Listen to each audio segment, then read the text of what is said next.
get it started in here. Let's get it started in here.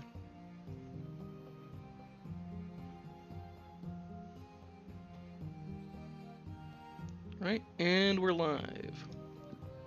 Welcome back to Kingless Chronicle. Last time, the party arrived at Delon's family estate, met his family a little bit, got interrogated here and there. Bub tried to read everyone's mind, Might Sans 2 kind of a thing. And, Delon had a heart-to-heart with his father, as well as his brother, and Delon got basically lent the family sword for a little bit. So we're picking up pretty much the day after that, as they spent a good chunk of the day traveling, and then they arrived here. And so Delon asked if the party could stay for the evening, and his family basically said, "Are you crazy? Why do you think you need to ask? Get in here." So we're picking up right after that.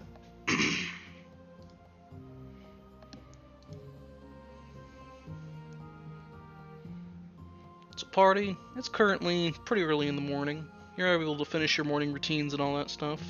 The rooms that you were given were quite nice. Some of you might have had to share rooms for the night, but they could accommodate you.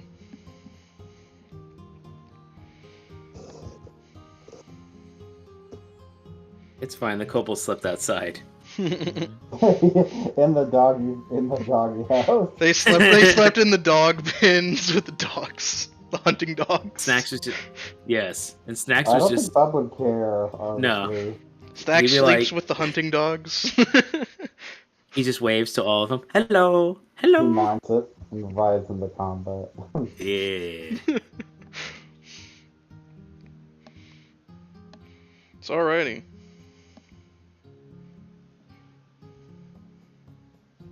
I don't like this. Don't like what? My screen is bigger, so my images are not the way I wanted them. There's more room for them.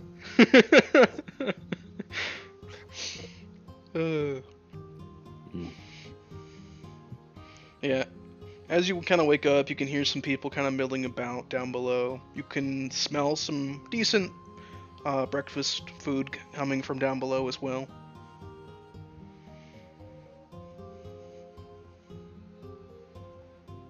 Let's see, well, rune-wise, like, can we expect to be there all session, or... Because when I think about, like, do I keep my cloud rune on? Or some of the fire runes, in case we get to, Up to y'all, really. Pacing is based off you guys, so y'all could be here I'll for the whole probably- session, or y'all could be here for half of it, kind of a thing. I'll probably rest in between anyway, so... I think I'll keep my cloud rune. Alrighty. But I take it, you lot leave your rooms? Uh-huh. Alrighty. So you make your way out of the rooms, heading down to the primary sort of sitting area. When you get there, you can see that Ambrose is sat at the table. He has what looks like a printed newspaper in one hand that he's reading, and he's sipping a tankard of something. You can see that Helen is sat fairly close by him. She is currently, looks like she's crocheting something. Laurent is sat at the table. He's sipping from a similar tankard as his father, and he's reading something similar. He's reading what looks like a scroll of some sort. There's a new woman sitting beside him, who seems to kind of smile when the party walks in. Julian is sat close to Marceline, and he is every once in a while taking certain things from her plate when she isn't looking and putting things from his plate onto her plate. He seems to be putting most of his least favorite food types onto her plate while taking her meats. Well, inside go. Her passive perception be bad. I'll work on that.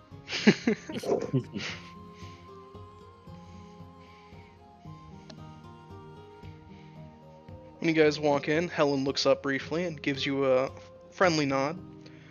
Ah, welcome. Please sit down, help yourselves. Good morning.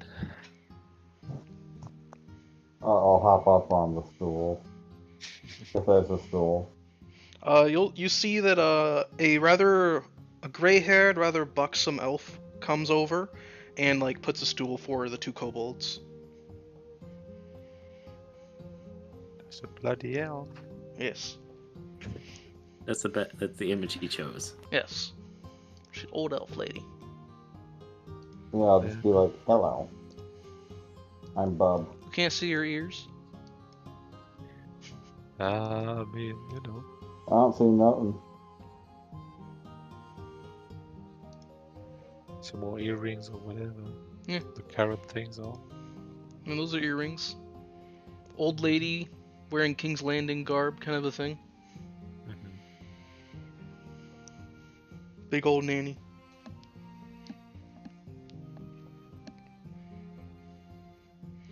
The nan gives you a smile though, Bub. Gives you a little playful wink. Here you go.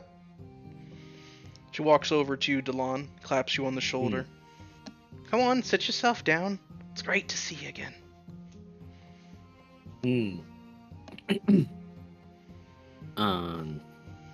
Not exactly how I expected this to be, but yeah, Delon will say, will nod and hug her back.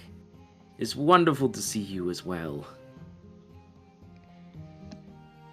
She smiles at you. I heard that you came home last night. I did. I wanted to speak with you, but it was getting a little late, and I didn't want to disturb you in the meantime. She shakes her head at you, and she still has that same smile on. Nonsense. You could never disturb me, Delon. I'm glad. Perhaps in a little while, I have some gifts for you. She smiles and nods. You can come see me in a little bit. I will. But in the meantime, he walks over to Laurent. And who is this charming lady sitting by your side? Laurent gives you a nod. This is the ever illustrious Colette. Colette will actually stand up from the table, give a small little courtesy, and then extend her hand to you. Laurent has told me much about you. I hope good things. Almost entirely good. Most of the bad things come from Julian. Of course. It is wonderful to see you. He actually takes her hand and he gives her a big hug.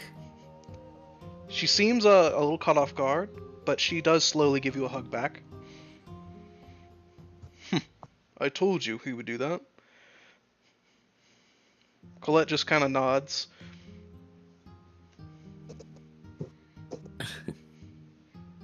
I apologize, but I have been hearing about you since I got those letters. So I get to finally meet the beautiful Colette he kept mentioning over and over again. Beautiful. I'm deep. Tell you that every day, don't I? Yes. He takes a finger. Beautiful, stunning, illuminous. He used that one a few times. I was surprised he had it in his dictionary. Julian nods with a wink. Ravishing. Ravishing, of course. He mentioned that many a times. Did he now? He could stand to mention him a little more in front of me, I suppose.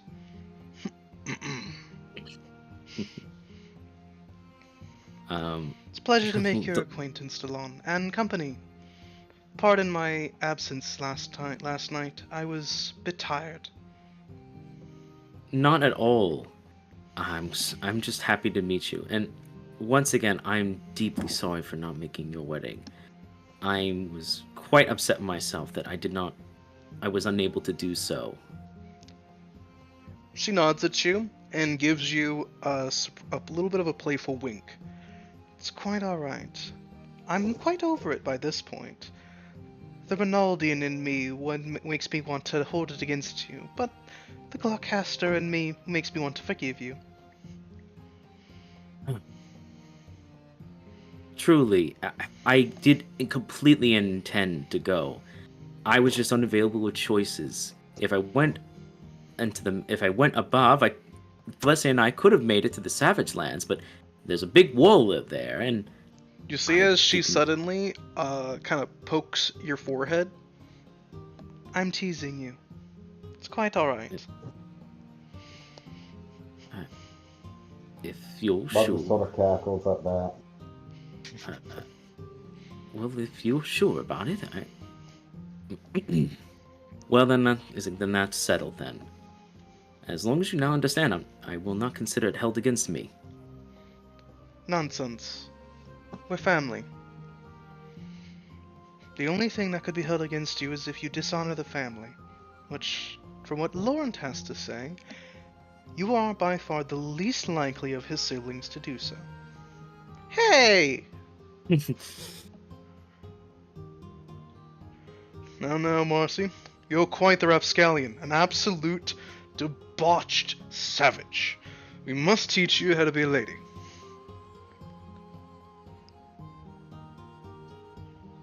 Mom, why did you get away with this? Helen just keeps crocheting with a grin. I just watch the whole scene amused as I eat my breakfast. Delon just shakes his head at that.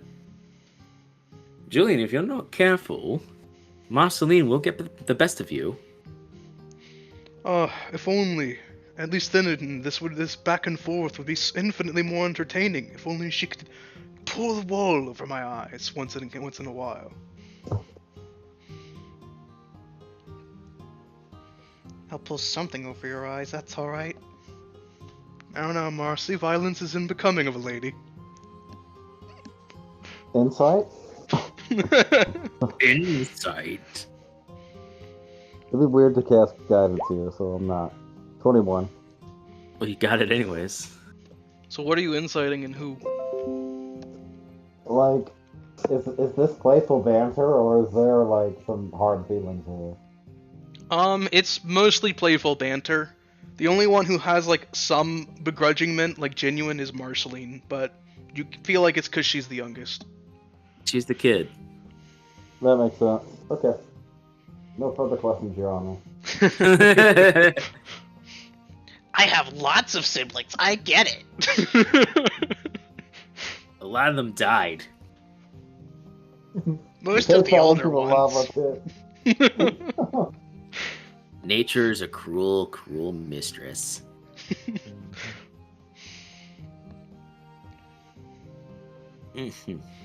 So I assume we get into breakfast then.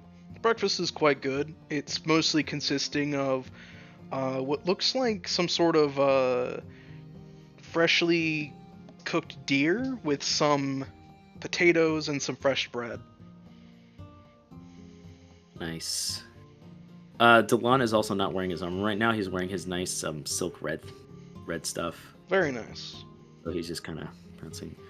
I actually don't know. You know what? F it. He's also barefoot, because why not? When in Rome, right? When you're home, why Yeah. not? Why not? Yeah. So he has like easily dragon claw feet. You actually see Ambrose look up briefly, gives a nod to Snacks. Were you quite alright when you were out within the doghouse? Oh yes, those hunting dogs are quite affectionate. Snacks is one of pack now, but Snacks cannot join tribe.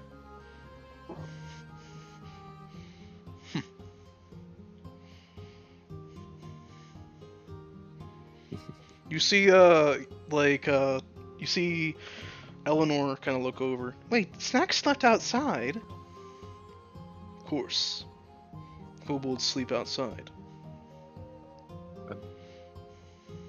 Where did you sleep then, Bob?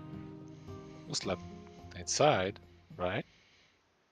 I just have a picture of I'm on top of the doghouse, like Snoopy. Yeah, like Snoopy.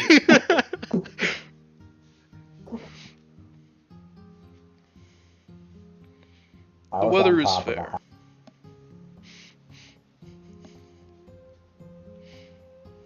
Go ahead, bud. Go ahead, Bub. No, yeah, so it's like I was on top of the house.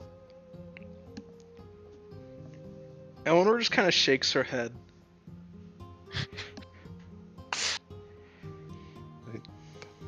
Somehow I'm not even surprised by the answer. Eleanor will look at Snacks. Are you alright, Snacks? Oh yes, Snacks tussled and rustled with the hunting dogs. Snacks pinned several dogs down at once. Assert dominance. Snacks respected. Alrighty then. That'll go, boy. You show them other hunting dogs what's for. Snacks is not a dog. Could you pass the gravy, please? What's some potatoes with that gravy? Delon will do so, sure. You just see Yorm ladling gravy on top of his potatoes.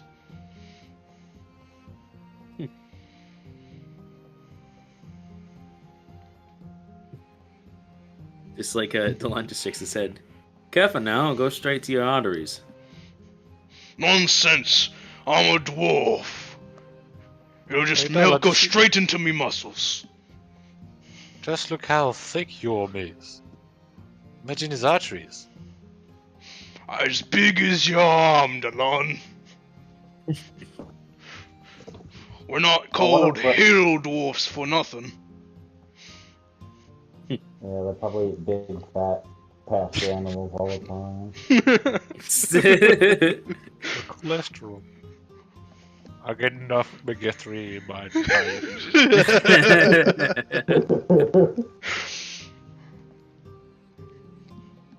It's all the alcohol that's diluted in the blood. It thins the fat of the blood so it doesn't stick into the arteries. It's all belly fat, Delon. Those are me herbs. Those, Like, those toilet products, you put. Oh, Lord. And the alcohol percentage. The stronger the hardcore the alcohol is, the more the thinner it is. Mm-hmm. As you're eating some breakfast, Colette will actually nod in your direction, Gildas. I hear you're from Reynold. I am, yes. And I heard from your little exchange with Daran that you're half Reynoldian as well. By a bloodline, yes. Not so much by time there. My family has been in the southern end of Gloucester for many generations. We've always been on the border, and we travel in and out of Reynold whenever we can. I see, yes, that does make sense. Though, I imagine by now, well, actually, is the colony thing an actual well-known thing, you know? You mean the thing that Gloucester's claimed additional territory? Yeah, you know, the Gloucester territories are La Reynoldian now, you know, but it's That's not well known at all. Why would it be? So, I'll say what I just say, like stop myself, and say, never mind. I've only been there a couple of times myself, but only was when I was a youngling. Though, from what I remember, it's a rather nice place. She Well, nods. as long as you don't mind the wall being, part of the landscape. The wall's not too bad. You get used to it. Now, the problem you should see when the sun rises over the wall in the morning. Now that's something to see. When it sets on the wall on the other side of the wall at the opposite end of the year. That's another beautiful sight. It makes the whole wall turn red. Wonder how well it compares to a mountainous sunset. She nods. Not as good, I'm afraid. But from where I used to live, the mountain was right there within sight. I could walk a day's way and make my way to the mountain, or I could walk a day and get to the wall.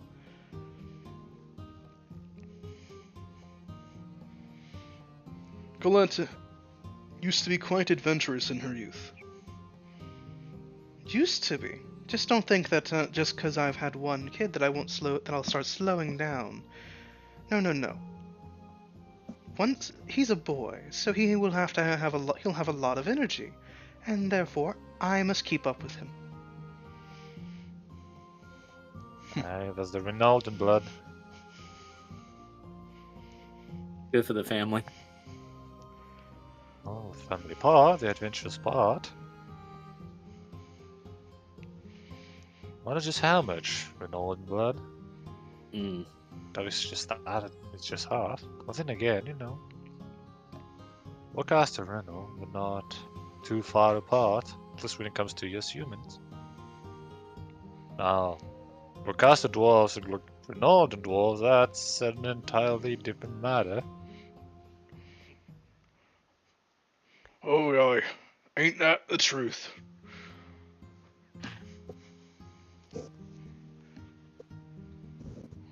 Like wheat beer and stout. Gorm just nods to himself. Never been a good big fan of stout, although it does make excellent bakery. You haven't had the right brew. Trust me, a good stout is... you ain't had it unless you had it alone. Well, you're the expert. I'm sure you'll find me something nice. It's the one thing I miss from Reynolds. Oh, them dwarves down there know how to brew a stout. Well, if that's the case, then when we visit it, we'll buy ourselves quite a bit of stout. How about that? Alright. But I might spend half our revenue on barrels of stout. So I'm never without it again. Like the one's like, Mark Thanks for Simpson being level so of- understanding, Delon. I appreciate it.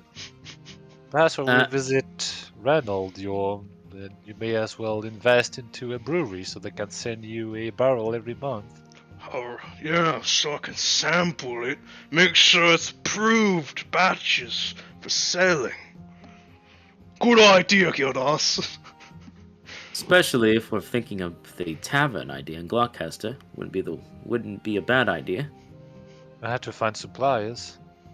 True, but I'm sure there'll be many Reynoldians who would be more than happy to do some sort of business outside to get extra coin.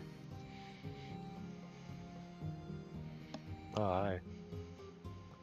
And you, as I can tell from most Reynoldians, you love doing things outside of the law when it's acceptably approving of family matters. Outside of the law, no. It's more law adjacent. Tulio quirks a brow. What, Jesus? Adjacent. Delon's like gonna point in Colette's direction. It's the same thing, all things considered. It's law as intended, not law as written. She nods at that as well. He's gonna point pointedly at Slippery. Gildas. That's a slippery slope. Calm now. You know my own slope. It goes down, goes up, but all in all, the level is still even. I like Indeed. slippery slope. And your foot on the fence remains. As Bub says that, Stacks Perfectly, will nod. perfectly balanced as all things should be. Slippery slopes are fun. You slide down them, and it's wee. Then you get dirty, and you go in the lake. Yeah, and they're perfect for track. That too. Mud running surprised. downhill. Very deceptive if you have bad lighting. Cause people to tumble. Then they fall in mud pit. Then they slip in mud pit. Dog pile, nets on top. Surprised our family hasn't asked us about the adventures so far. I mean, easing into it. Mm-hmm. Helen will actually uh, nod in Gildas's direction as well. Tell me, how far back does your family go? My own? Well, they were part of the first group of travelers who came to settle Reynold, I to see. Bediah's group. Helen will nod with a bit of a sagely look. We're in good company then. Colette will actually kind of grin at that. Second group here. Uh-huh. My family eventually moved more into Gloucester and found lands there. But then the wall went up and we became more Gloucester citizens, but we kept our Rinaldian patronage. Some of us were in there and others of us were there, so we were always moving to and fro, so we established citizenry in both kingdoms. Well, I suppose my claim to fame about settling Reynold is that my house is perhaps the oldest one, as my family didn't. Well, my ancestor Midas didn't follow Jebediah the whole way through to where Frostmourne is right now. The more that he stopped partway into the mountains on the Reynolden side to follow some rumors from the Goliath tribes. What about there being iron and metal up in the mountains that were not being mined? So, well, started building his house with the help of a few others of the group before they resumed travels. And, well, that's how the Yarman family came to be. You actually see Ambrose nod at this. Respectable. Thank you.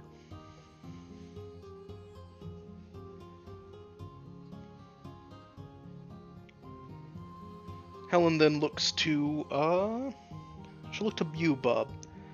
And what about you? You said that you were the emissary of the Blue Dragon and the future druid of Asterium last night. I'm curious, have you met many other druids? Well, let's see. He's gonna put up his hand. I'm gonna have to actually think about this. All right, so you've met two. You met two in yeah, the Wood I've Elf met Village, two, and and three. then Uluru is technically three. Four is Yeah. the head of the Bard College is the druid. Yeah, So that's four. I've met 4 other druids. Mhm. I see. Very interesting. Then I take that you have been making the rounds and taking your duties very seriously. Extremely seriously. That's good. Nature has called me for a grand task.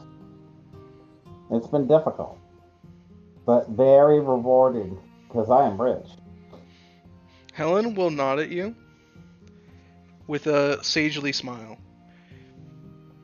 When one is called to do things by higher power, they'll find that the task is large, and it will take them far and wide, or close, but the task will most likely not be easy. And when you follow this destination, if you earnestly seek it out, it will inevitably be rewarding. Amen.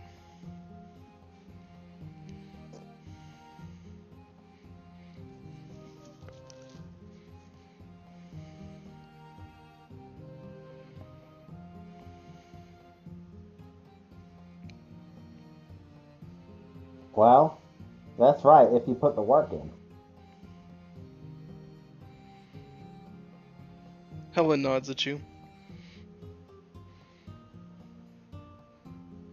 Continue putting the work in, young druid.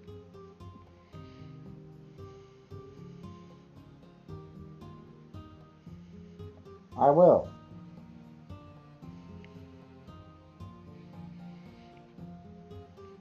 See, Ambrose will fold up his newspaper and just kind of put it on the table, drumming his fingers on it a little bit as he looks at the party.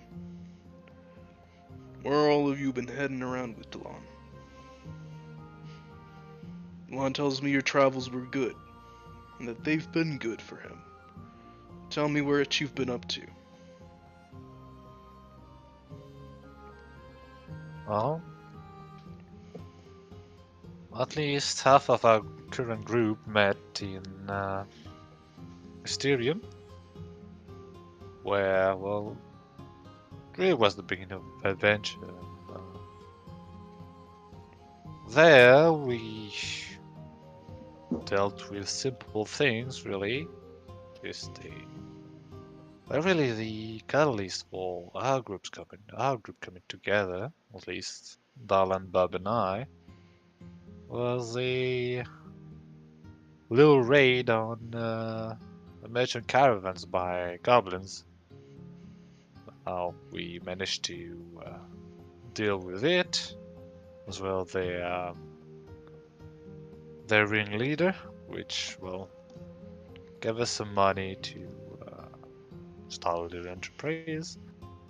Our adventurers guild rank, as well as, well, the bond of battle between all of us. Ambrose nods. The Rogues Guild. They don't have the regulations and restrictions that a proper mercenary company should have.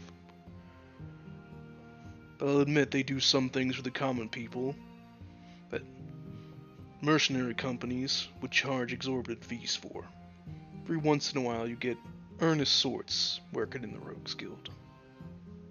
Well, speaking of which, during that, while we were dealing with the goblins, we were aided by Sir Roderick Nobleheart.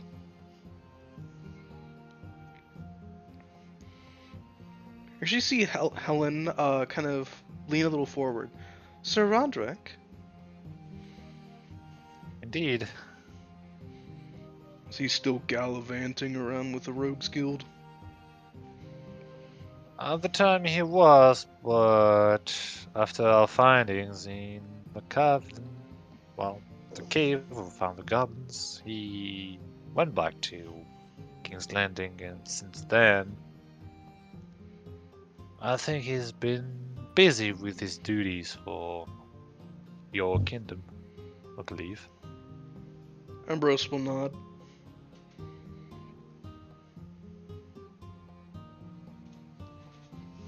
And then, yes, once we dealt with that, well, incidentally, that's when I became war chief. Know that, well, deception, but that's for later. We made our way into the city proper, where we enjoyed ourselves. Then we met with Eleanor here. Eleanor Although, nods. I was at the having a bit of time- trouble, and I requested them to help me with it. It was rather difficult to gain her trust and, finding her and all that.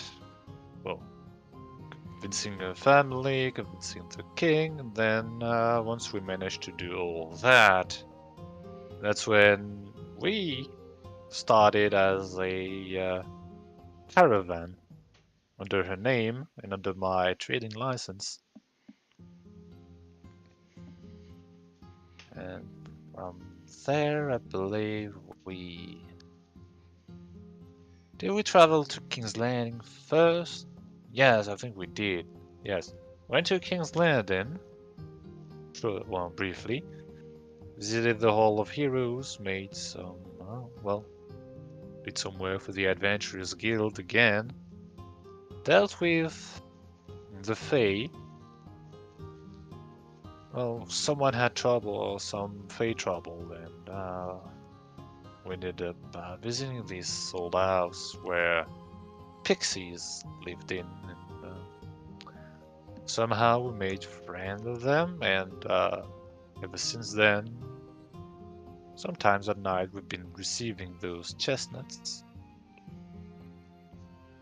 Chestnuts which might have had helped us at some point. Marceline will chip in. It's that if you wake up with a full chestnut unopened on your windowsill, it's good fortune. Though if you find an Right. empty chestnut or walnut of some sort and the shell's been cracked and there's nothing inside, it's bad luck. Well, thankfully we've had a handful of those full chestnuts. Although they'll be more frequent in King's Landing and around than the other places we travel to. Mm. But, well, I had some work in King's Landing. Then one of those had us go to Nebulum. Don't exactly remember for what. I think, some bandit troubles. That's That when we, unfortunately, met with that man. I'll point to Tulio. Tulio will just kind of finish taking a bite out of a scone. And he barely finished his chewing before he downs some, like a tankard of juice, and just kind of nods. Yeah, this lot was traveling from Asterium through the countryside, making their way to King's Landing, and they fell for the oldest trick in the book. They got robbed by highwaymen. Well, robbed. I remember that time we almost got robbed by a highwayman. Mm. And it's more that at that time, Dallin found out the harsh reality that is Nebulum. That you can't have a honorable duel with the Nebulas. An honorable duel in Nebulum is a duel without anything held back, no holds bars. The honor involved is that you're basically treating your opponent with the respect that you're allowing them to use whatever is at their disposal to fight you with.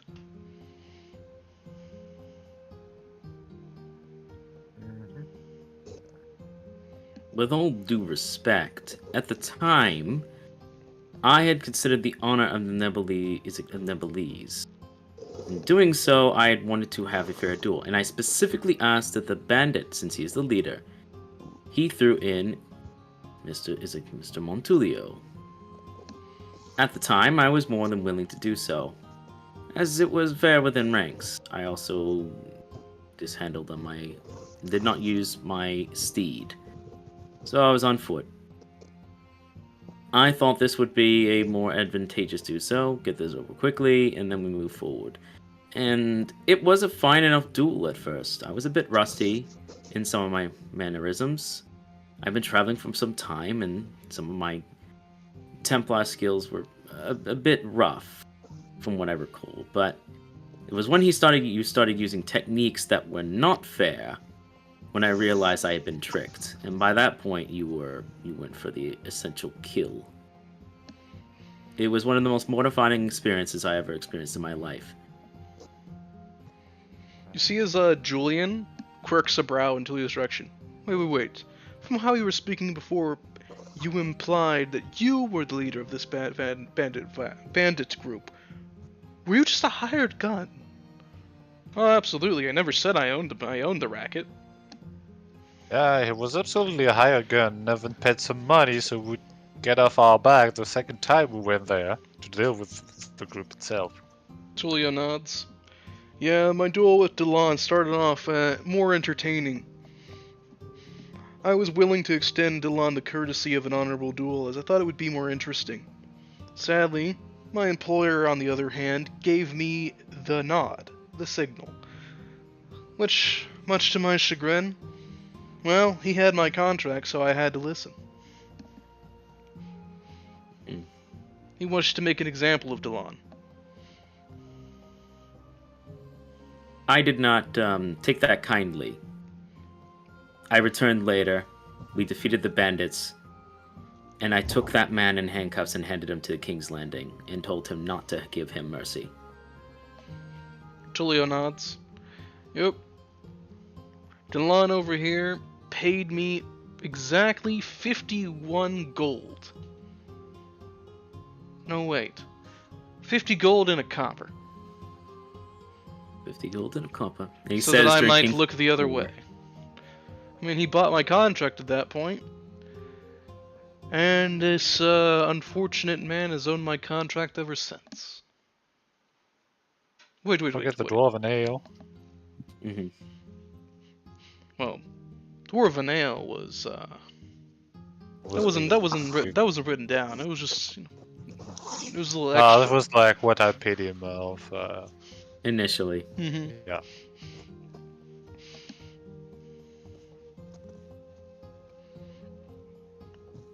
So Delon's had your contract ever since, then? So you're saying? Am I hearing you right? Yep. Delon, you've hired this man for 50 gold and a copper. What is the rate? A week? Every week? Every month? One time? I just kind of help myself to when I'm owed for the amount of effort I put in. And I make sure that whatever he takes is within the fair bounds. He's never taken more than what's been appropriate for the amount that he needed for the event. We've been meaning to get around to actually appropriating his contract, but every time we mean to do so, Mr. Montulio over here either backs away, doesn't talk about it, or something else comes up that takes our attention. We're very popular, so Delon just owes me a little bit of interest. He whispers to him quite a bit, if I'm being honest. Eleanor will begrudgingly nod, kind of visibly glaring in Tulio's direction.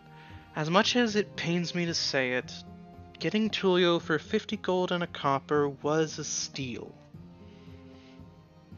I can see how much that hurts you, Sugar Tits. I appreciate it.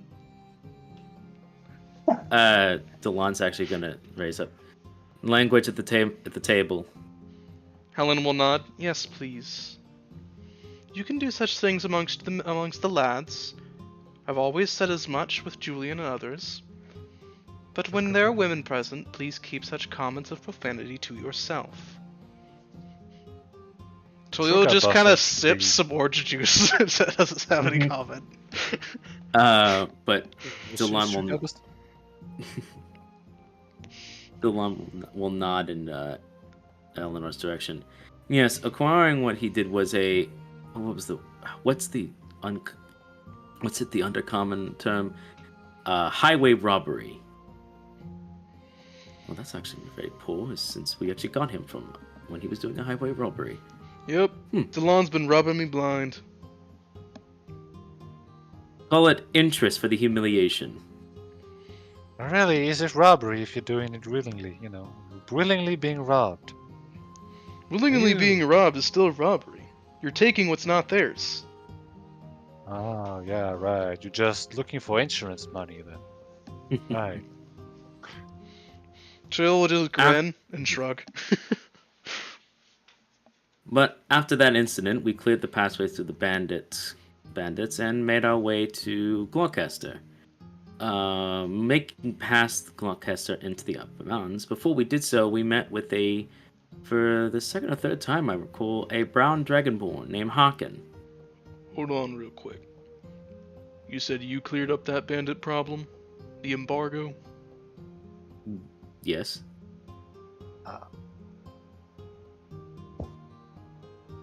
Well, that one between, from Nebulum and also the other roadblock between the Savage Lands and Mysterium, but was for later.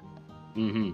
Ambrose looks at you fully, Delon, and he scans his gaze across the table before nodding. On behalf of King's Landing, I thank you. Delon just shakes his head. There's no reason to thank me. It was what needed to be done. Besides, I couldn't just let those bandits keep doing what they were doing. They're in better hands now, with people who actually care, and Mr. Montulio has been our associate for some time now. All in all, despite my humiliation and hurt lesson, it was a positive end.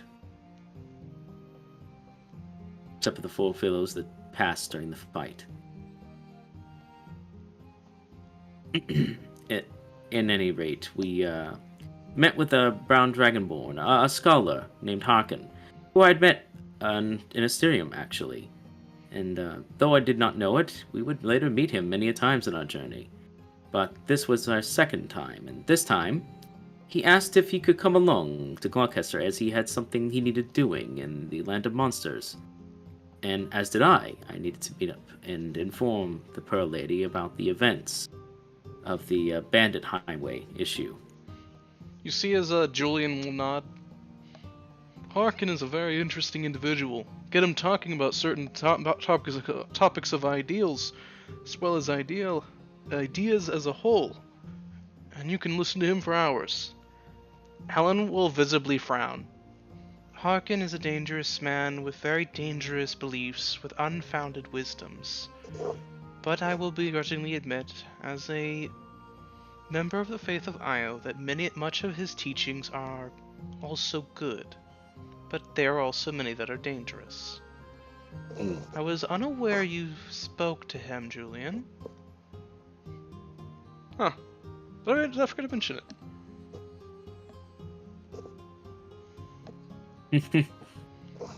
Someone's in trouble.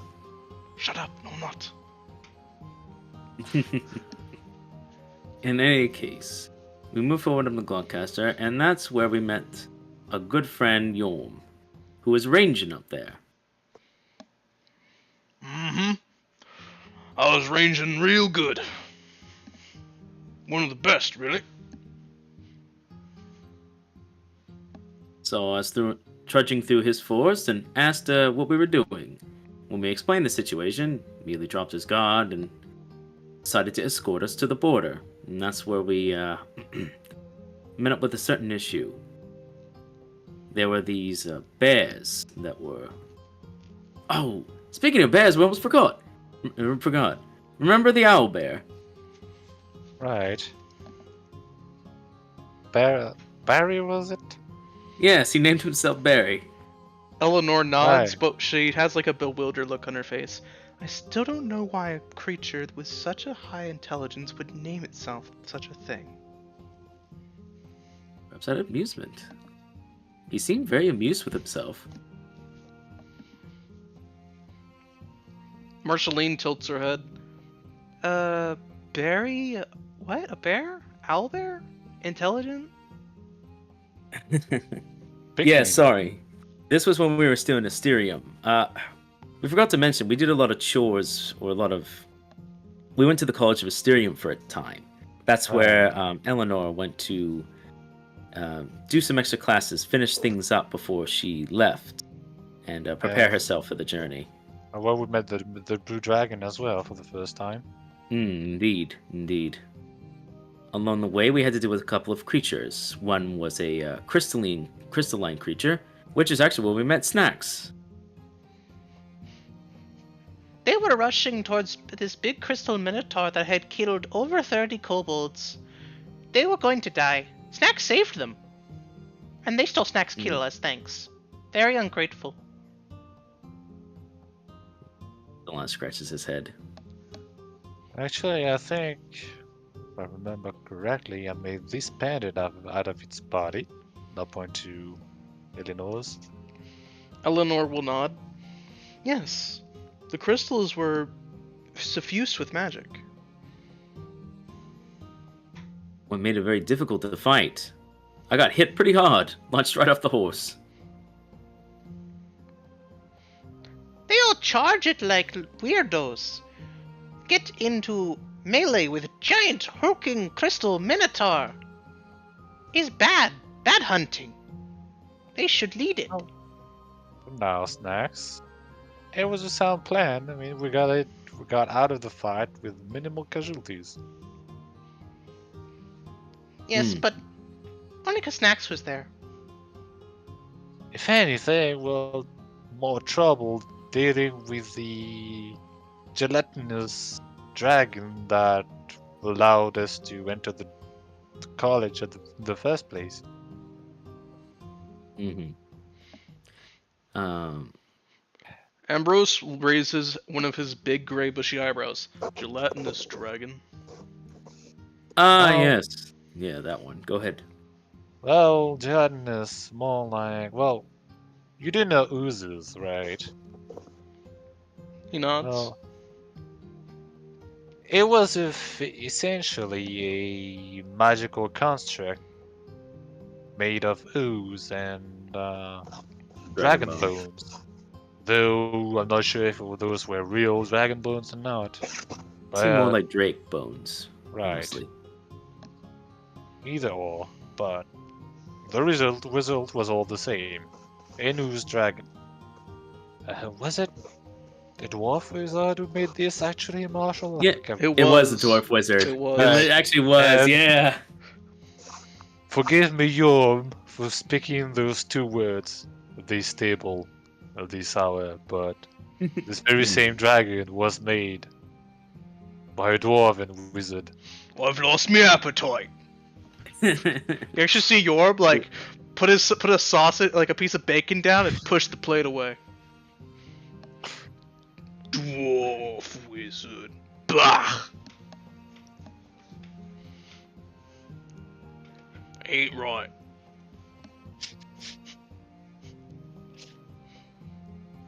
Well, if you know what association, Go ahead. I'm full. Think I have a stomachache.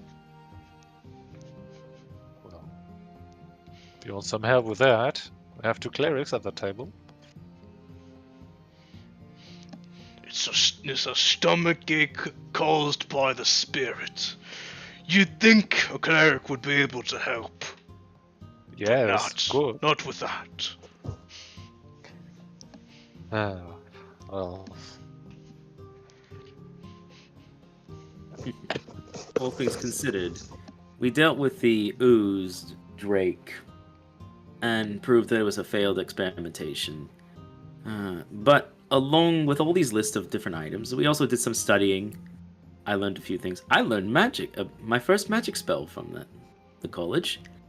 You learned how to, if I recall correctly, use some cantrips and abilities, and started on your way to learning to make a warforged.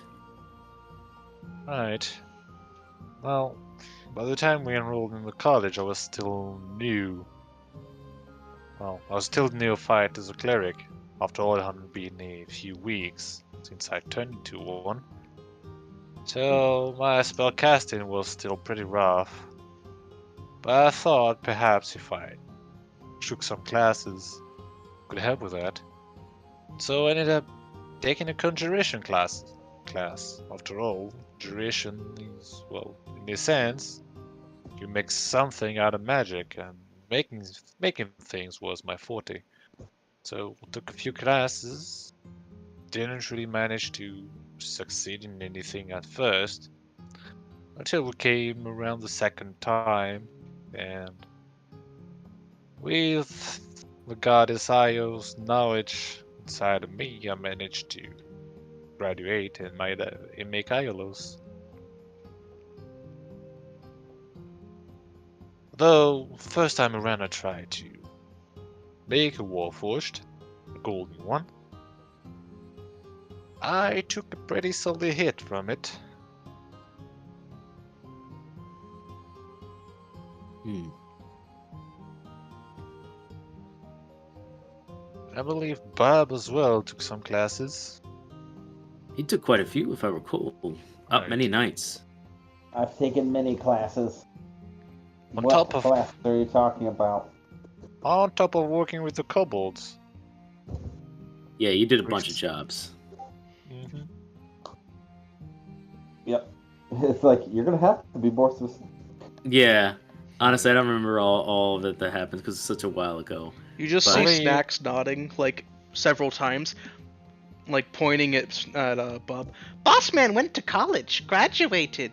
Boss man smart, have diploma. That's right. Even though he's like, and when we first met you, you had failed in your magic classes.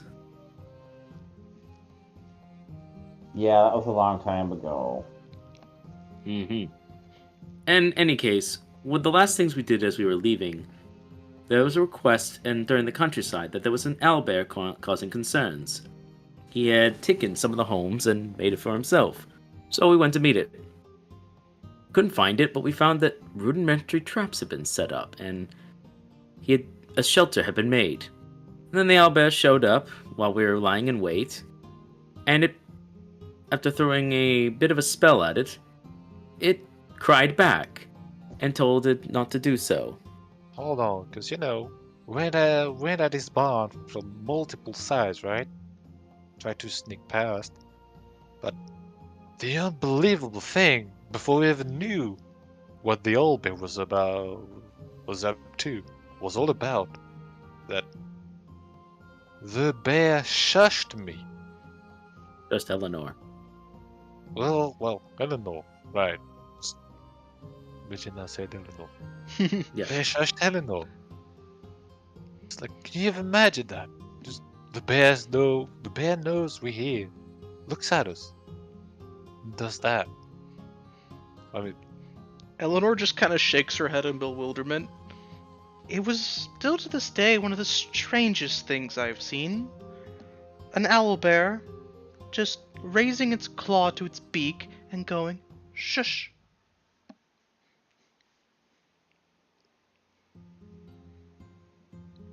I tried firing one of my newly acquired spells at it to get it down off as it was climbing up a roof. And that's when it yelled out to me to stop that in a very posh and quaint voice. And that's when we realized it could talk. Julian is just kind of grinning, and you see him actually writing this down. This is gold. So, a song written at the end of the week. Oh, Lord. I'm sure he'll be very happy to hear that. Well, means to say, now that he could talk, we tried speaking to him, and he seemed to be a very confused chap. See, he was one of the Blue Dragon's many experiments. He had wanted to see if he could make an intelligent creature from an owlbear. Well, he succeeded. And then, well, he then released it back into the wild and said, oh, nature will figure it out. Well, the owlbear went back to its people, but now it was very intelligent, and he couldn't fit in with the rest of his kind. They didn't understand him. They didn't align with him. So he was a creature of two worlds now. So he wanted to find a house. And he just decided to take a new territory. Didn't hurt anybody, just showed up, killed some cattle, killed some stock, took their fur, tried to make a den, as one would do in nature, and live there. And we explained that, well, that was not right to do so. And the poor fellow eventually got so confused, he just accepted what we were telling him, and he started dismantling. And he started dismantling his traps. And since he had nowhere else to go, we decided to loan him for employment at the Asterium Adventures Guild, where he's the bodyguard now. And he named himself Barry the Owlbear. Was it? I think it was around the time where we had goblins on the rooftop as well, clamoring for the return of the war chief from the college. Yes, that's about from then. That was just before we had to go travel through Nebulum to get to King's Landing. And now, I guess circling back to where we were in Gloucester. Hold on, give me a moment. There once was a bear named Great Sir Barry. He stole a home and set up traps 3 grand heroes came to hunt him, yet they could not get past his mass. No, it's definitely going to work on that, but I'm getting something here. Inglock, and go ahead. heroes. The fool. Eleanor was with us by that point. It's just this counting bub. Sure. Julian is Anyway. just like rewriting the lyrics over and over again, kind of a thing. Yes. Anyways, we met up with these bears in Gloucester, and they seemed not like any of the others. They seemed very diseased, very sluggish, and we discovered after putting them down, the only way we could was a shot straight to the head or a decapitation. That Hawken informed us that they were with some kind of necromic hindrance. And that's when he revealed why he was there. He was concerned for a friend and his letter. In order to visit his friend, he needed help from the local war chiefs, and that's where we made our way to the war chief camp, where through a brief meeting with the shaman, we were able to get his blessing, as it were, to go and meet his friend. And after that, we fought a giant Tyrannosaurus, the one which my armor was made out of. We defeated that. Then we went back to the war chief, successful, and they had a big feast. And that's where they assigned you as officially a war chief, Gildas. Well, yeah, Ophelia's not there with us, is she? Who? Or is she? Oh, Ophelia is here. I didn't want to mention Ophelia, because that gets really so- complicated. Yeah, That gets very so complicated. but as you say that, I was just like, so I assume we're close together, so I was whispering in your ears, like, Mhm. are we just not talking about Ophelia? Or... That's a conversation I'm sure my mother or father will get into later. Or not? And I'll say, yes, well, it's a bit complicated, you see. As I turn back to the family. You see, dealing with the goblins in the Asterium is really, well, you see, one group, well, they were led by orcs. 2, in fact. And I happen to know Orcish from my grandmother. And so, through a bit of deception, I passed myself as a war chief. An orc trapped into the body of a human. And through that led an uprising to defeat their black shaman or black sorcerer who were leading them. Because of that, I got the moniker of Pink War Chief. Yeah. Well, at the beginning I didn't really quite take it seriously, right? Well, I told the goblin in charge, the one that had a helmet at the time, whom I named Agda, by the way, to return to the land of monsters and prepare for my eventual return. And well, at the time I really only had a handful of goblins to my name, not exactly a tribe. Nothing worthy of being called war chief. I simply told them to go back to the land of monsters, forge weapons, armors, forge anything they want, and well, to learn about Bridget as well, as I handed them out instructions, told them prayers and all that. Now, yes, as I said, I didn't quite take it seriously. Not even when some of the goblins waited for me in the Adventurers Guild with a rather crude but amusing banner, as I keep on the card at the moment. Then, as regard to the land of monsters, the shaman summoned me. And, well, if I wanted to be accepted, well, we had to deal with the Tyrannosaurus.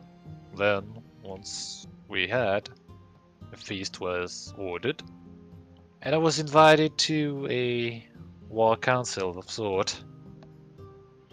One about welcoming me in the land of monsters, giving me lands, giving me legitimacy, as well as other matter estates, which I, well, gave a rather unorthodox answer. As well, the custom was to break a bone or keep it. Only broke half of it. No, I broke it, then threw half of it in it. But from then on, I was pinkwatchy for real, though in my mind I still was not, even though it was growing. And well, from there we made our way to Savage Lands.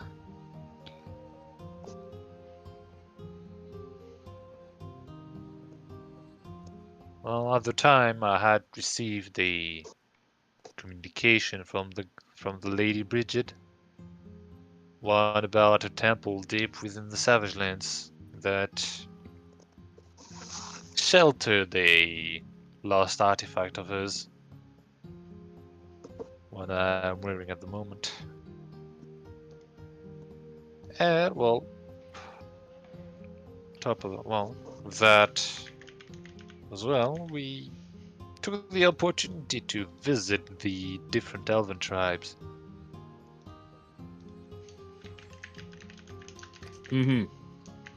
First was the. Go ahead. Starting with the High Elves, as we used the how did they call them? Ice ship, ice barges. So it's also when using the ice barges, we almost made an enemy out of Dalan's good friend.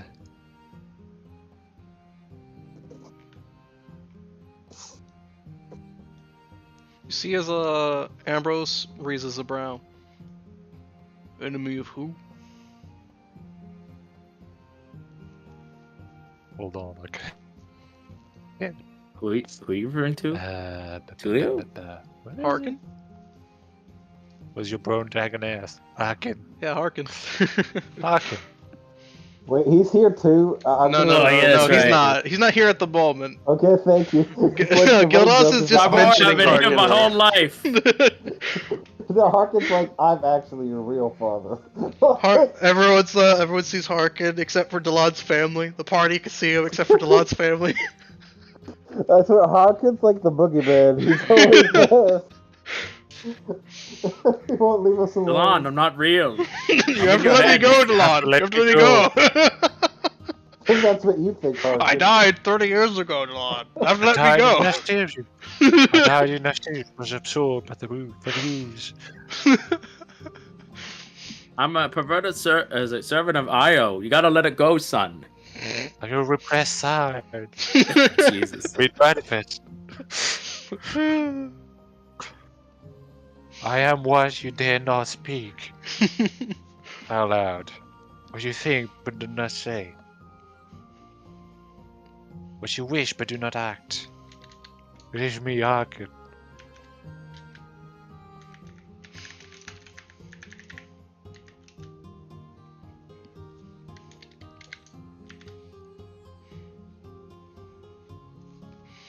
So hearing that Delon almost made an enemy of Harkin, Helen will also kind of raise a brow.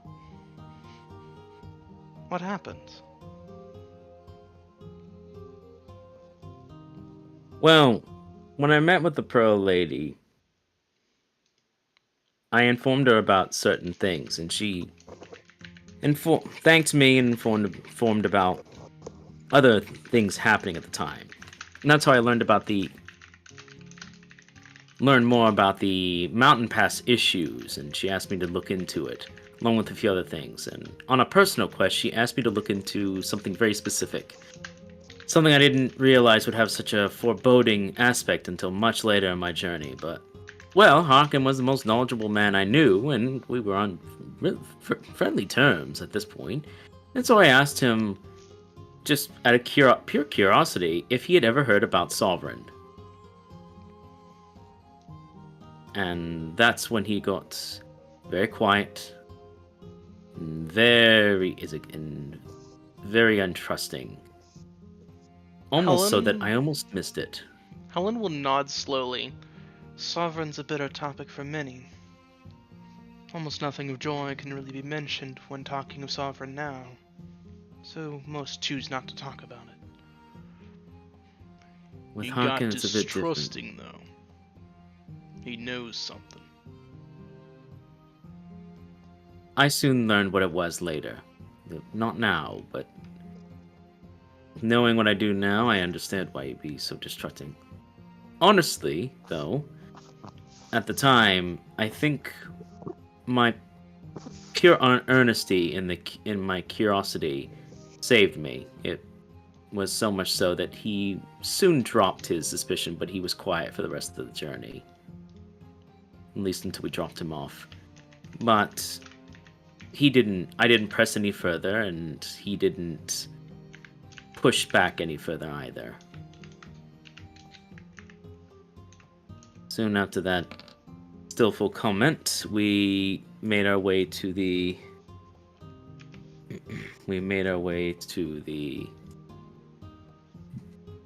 High Elven capital. With the help of my steed, Valese, helped us get us through the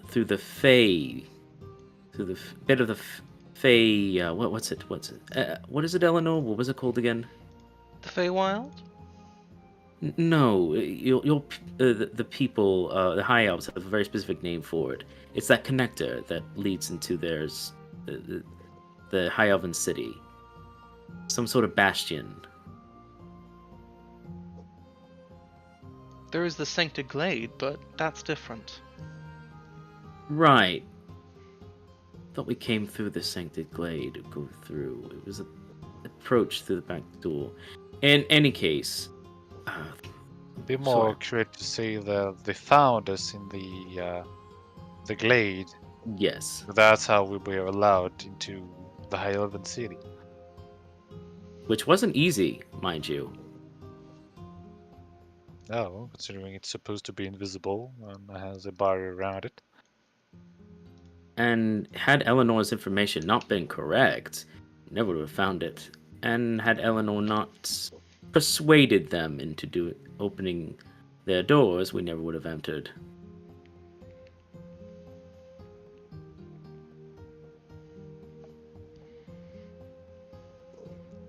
Julian will kind of give a nod. To see the High Elven city in all its splendor. Consider yourself lucky, Delon. I've heard that it is an exquisite city. Oh, it's beautiful. Remarkably so. I drew many pictures. See Julian kind of quirk her brow. May I see them? Sure. And in fact, there's actually a project I've been meaning to ask you later about. Along the journey, when I was in the college, I decided to make something, and I've been working on it throughout my journey.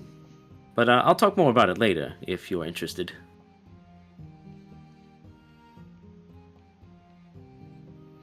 You see Julian nod. Sounds good. Hit me up for it. For now, yeah, Delon actually will take out his book. This one purely has drawings in this one, various ones. I try to use this one as a cataloger. If you want to pass it around, you can. Just be very gentle with it.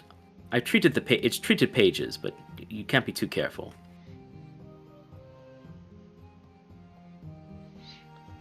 Julian accepts it from you, though you see him shoot you a wink. Come now, Delon. Do you expect me to mistreat a book? I remember what you did when you were 5. Ah, come now. That was different. What about the book that I lent you? It was covered in mud and wine. That was not my fault. That was the lady. She threw it at my head. You should be mad at her, not me, Marcy. I'm mad at you for bringing it on a date.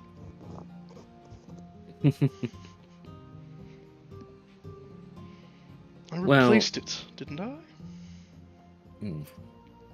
In any case, we visited Izuka. We visited the High Elven, stayed there for a little while, met with a few of the High Elven people who were. He actually says something in Elven, like, forgive me. Izuka's forgive me. Who were one of the most rudest people I've ever met in my life. You just see Helen to like raise a brow. Really? I cannot tell you the amount of arrogancy they had with every waking moment in their life. As if they thought they were the divine's gift. They are incredible people, extremely skilled. They're right to be proud of their skill, but it bordered on unmitigated arrogance. Not just mitigated pure arrogance. You just see Honestly- Ambrose nod. Sounds about right. Honestly, ignoring what our lady made us go through, and all that she said without thinking it, Mm. it was rather amusing to see how far I could push their buttons. And what I was allowed to. Though, I think the cherry on top was when I challenged one of their smiths to a contest and managed to make a chainmail just about as good as theirs in an hour before, well, without even seeing how they made it before. Well, no, that's not true. I studied their apprentice for Mhm. about half an hour before I started working, but result is all the same. You actually see I heard Lawrence Eleanor won a nod. bet. It's very impressive. Being able to replicate another craftsman's trade in just under an hour is very impressive. Oh, before I get, Soulhammer is the Soulhammer heir sends his regards. He wanted to say that he got your letter and would be more than happy to continue making weapons for you when he's fully ready to do so. Excellent. I appreciate that. He knows it. He knows you miss his grandfather's work, and he said he can't promise he'll do the best he can to meet it as best he can. Your arm will actually chip up briefly. Not only that, he said the blade you asked him to work on is finished. Laurent raises a brow, and you see him like kind of rub his beard a little. Already.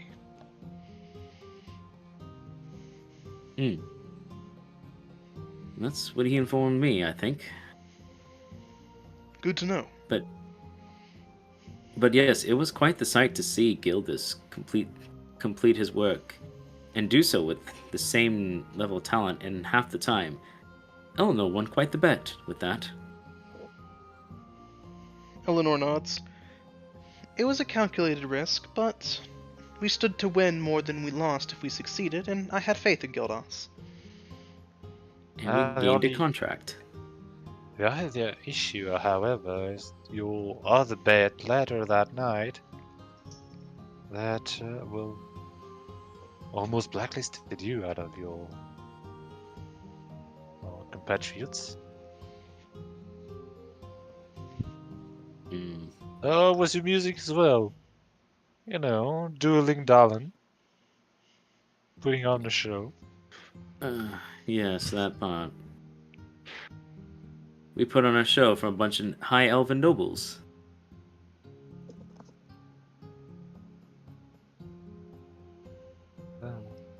Oh, look at this man casting a spell on the Sword of Echoes. Did he know nothing?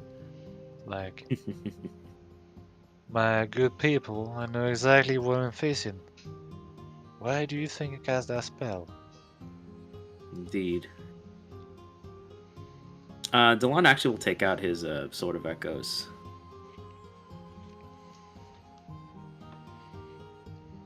Very good blade.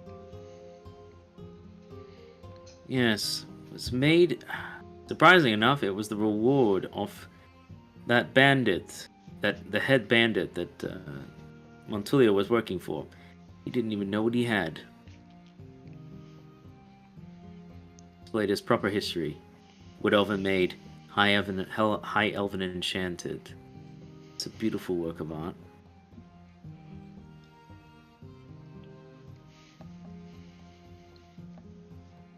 You actually see, as Colette speaks up briefly, I always find it funny how nice things end up misused in the hands of those who don't appreciate them. It happens more often than not, unfortunately. She nods. That's my point. I find it funny. Many a time, those who don't appreciate things they have end up getting them and then misusing them. Luckily, I've observed that those items don't tend to stay in their possession for very long. Yes, they get poached or removed from their care, so to speak. Or lack thereof. But, Kiltus. Bob, should we mention about the party we went to in the High Elven? Oh, it was, had many surprises. I say, like, kind of insinuating I'm not sure what I'm allowed to say about it. Well, I had a bit of manly fun, shall we say. Dalan impersonated some strange, noble person lives far out in the mountains. And I was his assistant. You see as Helen looks in your direction, Delon. You did what? Well, in order to get into the party, we had to, pretend we were of nobility. And, there was only a handful of elven names that I knew of that would work. I remember Uncle Bernard mentioning one, and it was the Hemlocks. So they don't usually show up, so I thought, well, what's the harm in not showing up? And I was able to, I guess to imitate my brother Julian, talk my way into a party. And considering the rumors surrounding the Hemlocks, well, it is just about elf enough for them. I'll put it into Dalan. You just see Julian as you suddenly feel him like elbowing you, Delon. Taught him everything he knows about sneaking into parties and sneaking out of parties. That's actually quite true. He says that's actually quite true. It was an incredible night. Unfortunately, Eleanor did not come with us. She decided to rest for the night, but she missed a heck of a party. But from what she said, but the real gold was what Sir Bob and Tulio managed to make off with. Bob and I were betting some stuff in games of cards with the elvish nobility. Bob and I managed to walk away with quite a good bit of coin and a particularly nice magic item. It was nerve-wracking. They all seem so sophisticated. They passed Banner's class. It's the only class Bossman failed. I paid good money too. Brr. That's why I keep telling you to go back and do them. Or if you want, I could just teach you manners on the road. But yes, with their finagling, I learned later, they bought themselves a scrying scroll at a quarter of the price. An anti-scrying orb. Helen will visibly, like, both her brows raise above her head, and even Julian kind of raises a brow. That is a very expensive luxury good, usually reserved for an entire home estate to keep ne'er-do-wells from snooping in on private conversations. Bob can just say, like, he was high as a kite. He was. What are you typing? High as a You kite. bastard. I He don't was. think I know what that is. That's something Tulio would say. He's like, yeah, he was a little distracted. He seemed A like, little bit. oh yeah, the gnomes. We'll talk about the gnomes later. Yeah. That's like a whole kettle. We That's a don't whole talk kettle about of fish. the gnomes. We don't talk about the gnomes, but I want to talk about the gnomes. I almost played one. You don't mention them, they don't exist. I almost want you to do. I almost wish you did now. But Bub is great. I love Bub. I wouldn't trade him for I don't know. I anything. think even Bub, like, he knows to not talk about the gnome question, the gnome Yeah. thing. Mm-hmm. Yeah, We'll talk Tulio will about just kind of the shrug gnome trait haphazardly stuff with, later. like, very dismissively. The gnomes weren't really functioning very well. They were not only intoxicated, but they had had too much of the good leaf. So they were quite easy to swindle. Bob ate a lot of food and had wonderful conversations with other people, if I recall. He was having a blast. I met My the friend- is it- leader of Nebulum. What was his name, Marshall? Not the ball. We're not at the ball yet. We're at the Oh. Elven party. We're at the High Elven Oh, party. the Elven party? Damn, that was Yeah. a while ago. Yeah, we're starting all the way back, bro. We're You, in you talked to the Uh, pixie. You talked to the pixie girl. Who We're in the Namek arc right now. Yeah, we're at the Namek arc. Yeah, are we still in Savage Lands? Yeah, We're between arcs, dude. yeah. It's a great arc. Yeah, Bob had a lot of good time. Yorm got drunk as a skunk, and was hitting on a high elven woman by the time we were leaving. Well, She that- was hitting on me. I was politely turning her down. Yorm, you said she was the most beautiful flower you have seen in many seasons. And I meant it. It was an earnest compliment. But I wasn't hitting on her. I was just drunk enough to just earnestly say what I thought. That's all. Yom sounds drunk already. That sounds like hope for me. Bubba It's never said that. it's 5 p.m. somewhere. All right. 4 p.m. Like somewhere. he sounds drunker than earlier. Yeah. Yorm is sober, that's the problem. He's a sober drunk man now. Let's see. I'll talk about what I did to my body, you know. Stuff. Well, yeah, you talk about the tits coming out, but you know, Right. We have kids at the table. there are kids at the table. Exactly. Yeah, Stacks So- and Bob are here. Exactly. And Izuka. We came home after Izuka, and Haken was there. That was Izuka. He was there dressed as the devil because he had lost a bet. You just see Helen visibly shaking her head with a frown. That man, I swear. He embraced it well enough. After a night of fun, dancing, drinking, and just all-around good time, we came back to our senses later in the morning. Poor Yorm broke his nose when he fell on the floor, and I tried to help it back, and then he proceeded to punch me in the face.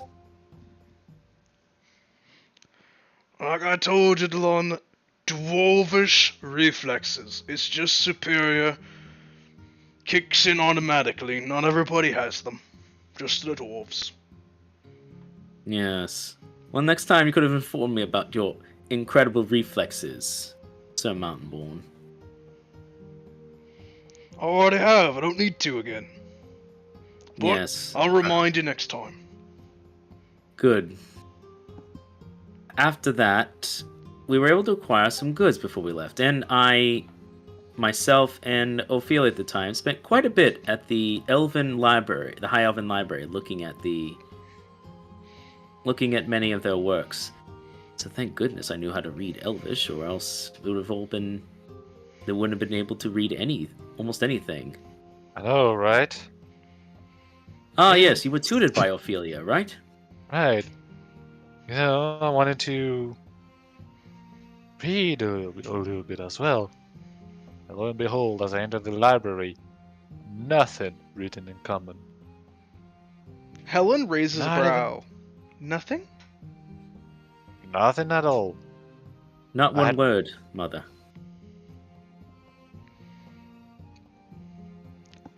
Helen So I had to- frowns and shakes Yeah. her head. Knowledge is meant to be shared, not hoarded.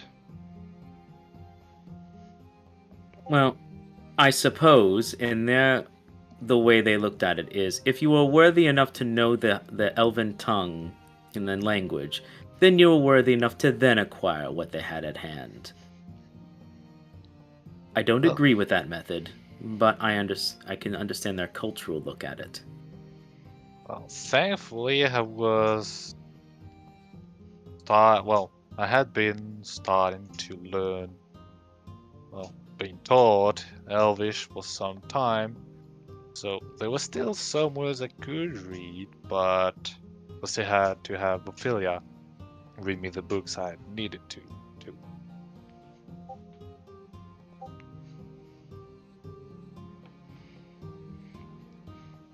Helen will nod at that. I see. It's good to expand your horizons and learn more things. It's very useful. Ophelia will actually nod from her corner, kind of, you see as she is just kind of... She has, like, very little on her plate, but you can see that there are bite marks out of some food, kind of a thing. Oh, just trying. There's, like, some bites marks gone, some drinking kind of a thing, but not a lot. Mhm. Gildas is a very good student.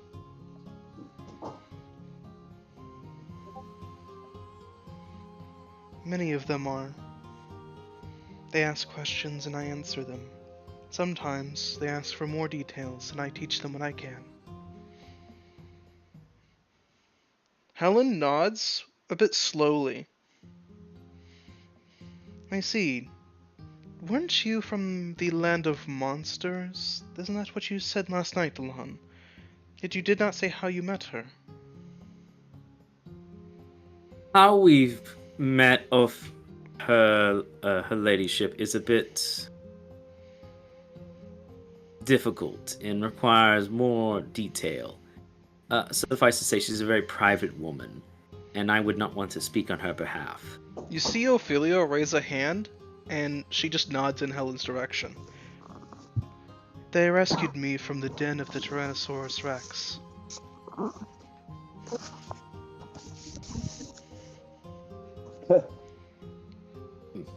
That's accurate. Is that right? Is that where you got her? Oh. I didn't know T-Rexes stole princesses. Well, the T-Rex did talk to us, so... Ophelia will nod. The T-Rex had intended to use my knowledge to build up its own army of evil creatures, much as it had once had a very long time ago. I was trying to figure out a way to sneak out and away from them when this group of individuals came and liberated me. When I got the opportunity, I assisted them in slaying the mighty beast, and I have been traveling with them ever since. I owe them my life.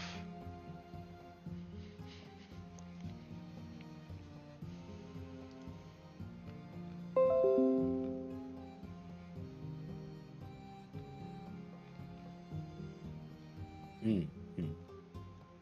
Helen is going to nod slowly, and I'm going to check something.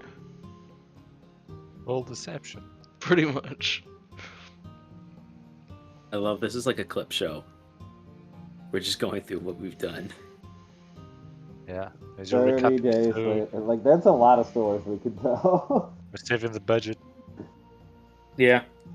We got the budget. Oh, The It's end of gonna take the forever to install on computer.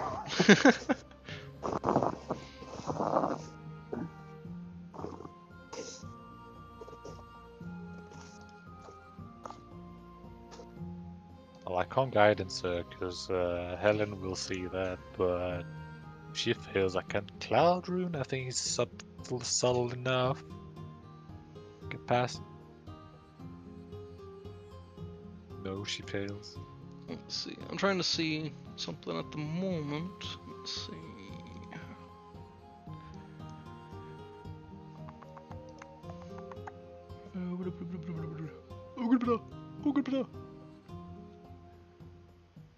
Pretty sure. Where was it?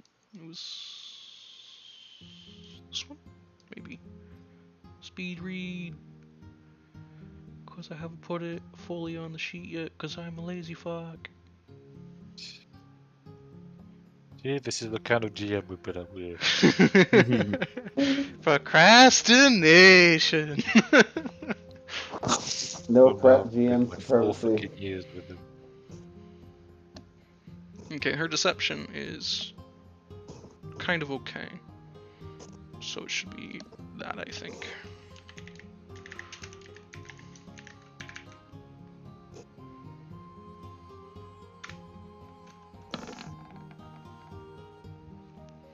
Oh, Yeah. that's the deception. Yep. Good luck, Helen. But you get all that charisma from. She has 18 charisma. You know? Oh, okay. Well, Helen. unless she rolls like a 6 on the cloud rune, she ain't making it.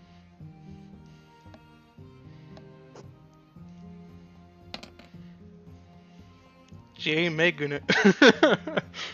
Yeah. So who crit it? Was it Ophelia? No, that was Helen. Well, Helen beat That- her. Yeah. He sees through the bullshit. Yeah. Uh-oh. Yeah. So Helen will nod very slowly, and she'll just Well, simply say, "That's a very incredible tale. It is good to hear Uh-huh. that my son has been doing so much good in the world." Hold still while I channel divinity. Oh, look at that. There she goes. In any case, next we found ourselves at the mountain pass, and that was a whole ordeal. And it's next we found ourselves at the Temple of Bridget, which had been taken over by a corpse flower who was trying to spread its influence and killed a previous paladin, Bridget. It was trying to grow its influence in a temple.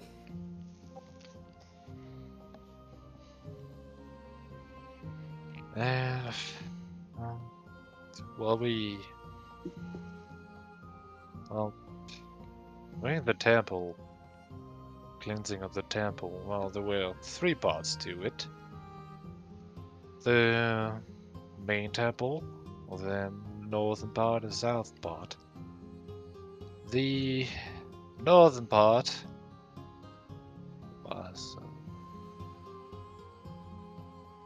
was taken over by the plant as well. Though we had to deal with some brackish dredges as well, and well, not quite remember what we faced, but in the end, we managed to get one of the artifacts that could open the door to the main chamber, as well as talk to Lord Bahamut himself.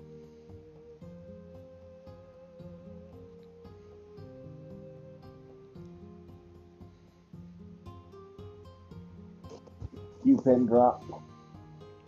So you see as Helen turns her attention to you, Gildas.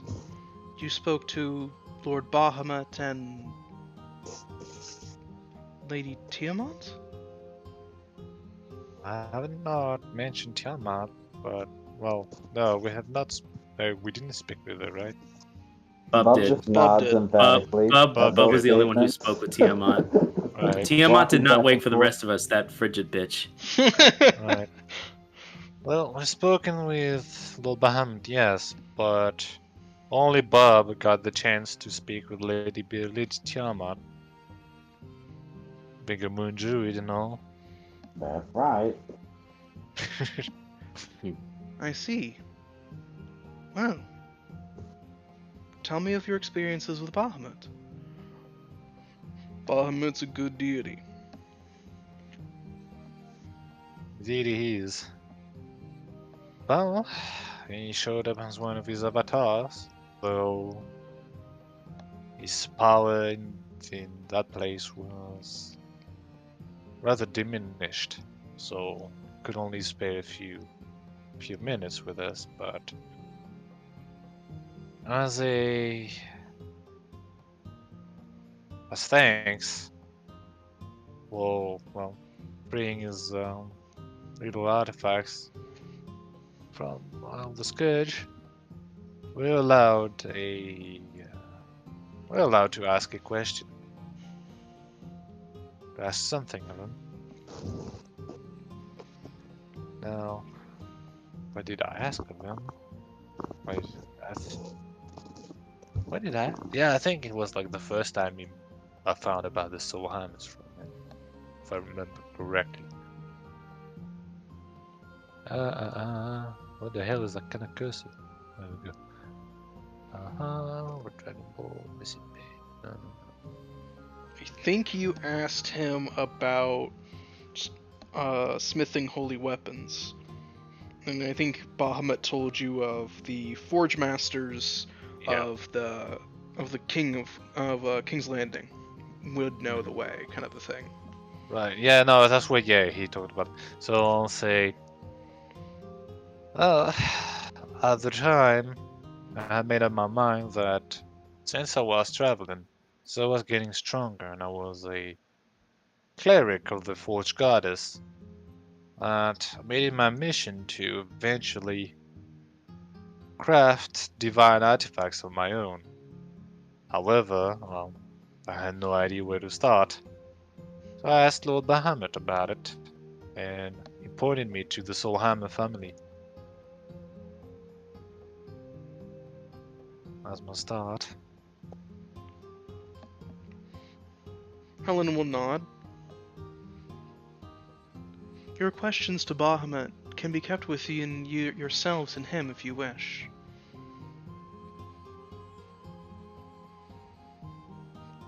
But Delan, it's incredible to have spoken to Bahamut. Very proud of you. It's not Thank something you. that happens every day. To speak to one of the divine. He wasn't the last one we spoke with. Pardon? That's a bit later. Right. I want to say, remember when I said that I was given Ayo's knowledge? Yes. We spoke to her. Truly? But that comes later. Yes, we all ask a question. Except for And- Tulio. Right. I was too busy lining my pockets with treasures of the past. Come now, your archer brushed him off.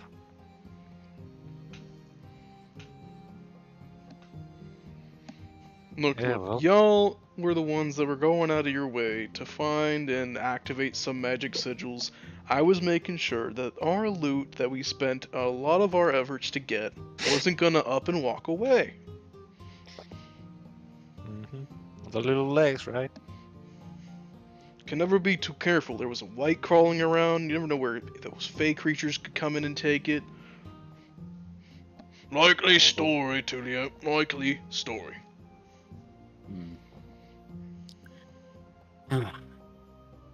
We then buried the dead as best we could after getting our answers. Said a blessing for the paladin who had perished, the follower Bridget. Then made our way to the mountain pass. and then dealt with the situation there, freeing up the mountain pass, as it were. Next, we tried to make our way to the Wood Elf city of Lunaria, but got a bit sidetracked, and we ended up meeting a man playing a banjo who directed us in a direction. The next thing we... Not so yeah. much directed us in a direction, and more asked us whether we wish to take the left or the right path. And we took the right one. Right. Which led us to meet a individual who inquired as why we were there. We greeted them well enough, and then they showed themselves and ended up leading us to the Sylvan Enclave, also known colloquially as the Drow. I've addressed them as dark elves, really, a bit. I don't like being called drows, right? But they're not sylvans. They're dark elves. If that is a term you wish to prefer, that's fine. I only refer to them as such because she requested it so.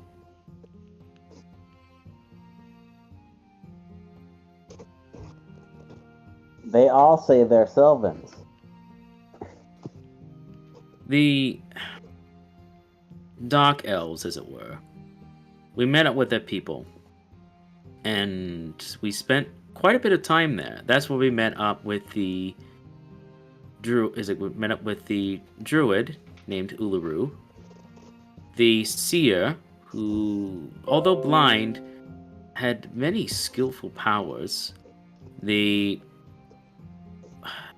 Justicar, who is equivalent to a constable, what I would say, best describe as a constable. Someone who makes judicial punishments and makes sure everyone knows the rules. And the mother and father of the village, as it were, who is the matron and the patron. Matriarch and patriarch of the village. Matriarch reminds the women of the village of their role, and the patriarch reminds of themselves of the role, although the matriarch takes precedent, apparently. And then the person who escorted in was referred to herself as Aramu. Aramu. I'm actually trying to remember what her full name is. Oh my god. Vito Coloros. That's a mouthful. That's Victor Coloros. Yeah, Aramu Victor Coloros. Yep. I'm always confused that all the character stuff is under handouts. The folder there. Yeah, Aramu Victor Coloros. That's what her name was. Or Lady Aramu, for short. We ended up staying there for a few days, got in a bit of trouble, helped rescue children who had been kidnapped by a cult, and stopped a possible invasion. And we were thanked for our endeavors later, although it got a bit complicated as we were leaving.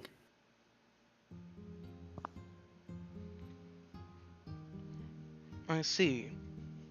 And is this Aramu woman the woman who gave all the gifts? She's the one and the same. You see, as Colette will give you a friendly smile, Delon. Mm-hmm. I hope that you can bring her here someday. I wish to thank her for the gifts she's given. That, unfortunately, will be quite difficult. In our stay there, we learned a lot of their culture, and, well, it wasn't until later I was able to get the full picture. The reason why the children were kidnapped was partly due to Aramu's involvement. Although her intentions were not that they would be what the cult wanted to use them for.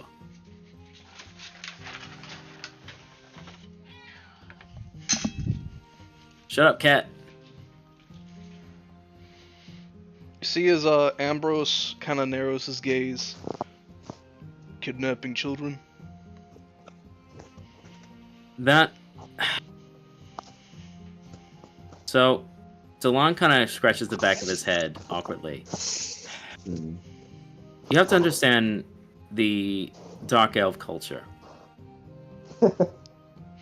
And from their perspective, they follow rules rigidly. And I mean rigidly. Don't go out at night. Don't talk to strangers. Don't do this. Don't do that. They have a modicum of many, many, many rules that you must follow at all times. And those who break the rules are close to being what is called what they call the fall. And if one falls, it is considered the ultimate shame.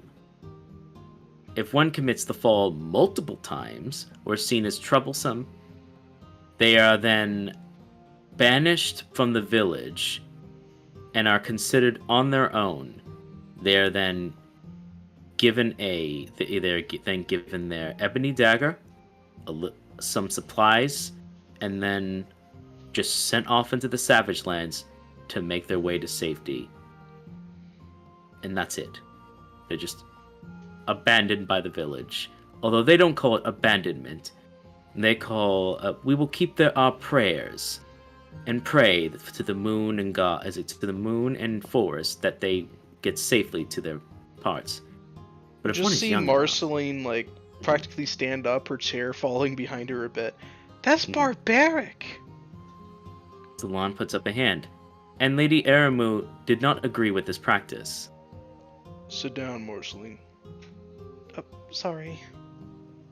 No, I agree with you. It was most troublesome to hear this. Lady Aramu agreed on this. She, despite herself, was the most friendly of the Dark Elves, aside from the Seer. And Lady Uluru, but that's a different subject. In any case, it's hard to describe, but she could see the writing on the wall, as it were. She knew that certain members of the Youngbloods or people would be troublesome, and she had experienced a fall once before. She felt that if they fell again, she could predict they would fall one more time and then be banished. Well, another outsiders had entered recently, and she thought to approach them like she had done with us. They had brought up the idea that they would then take those who would fall and escort them safely to Lunaria or a safe place, somewhere where they would be kept safe. She had assumed that they would do so and stay to her word. It wasn't until later that she realized she was dealing with liars. And that is where she exacted her and that is where things became complicated. She had technically betrayed her village, but she thought what she was doing was bending the rules for the right reasons, but she was betrayed in the end, and so she had committed a fall. So the Youngbloods were rescued, and she knew there was only one penance for what she had to do. She had to leave her village and find those that had betrayed her, and put them, and as it were, give them justice. And the last I saw of her was before she was going to do so, and I don't know if I'll ever see her again.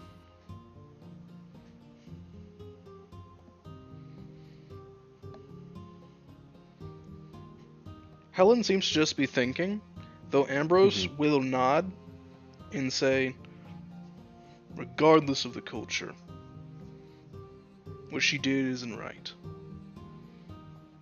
But she's attempting to make it right. And that I can at least respect.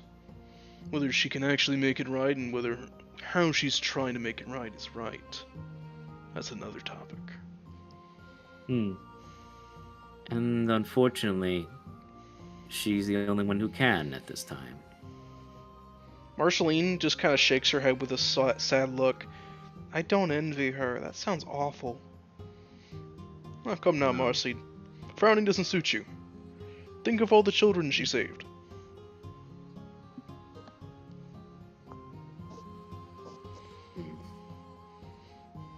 I learned quite a bit in my time at the Enclave. So much so we became, instead of visitors, we are now considered guests and received a trading agreement. So it was fairly lucrative of us. We saved lives of people, and we made good friends with, well, at least I think Sir Bob and Lady Uluru.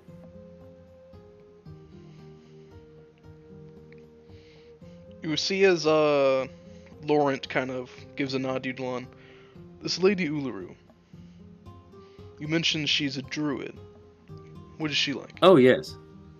She is. How do I say this? She is. Actually, Julian, do you mind if I get the book back for a moment? Oh yes, yes. I was looking at this rather nice depiction of a beautiful woman. Sorry. That, that was, Lady Uluru.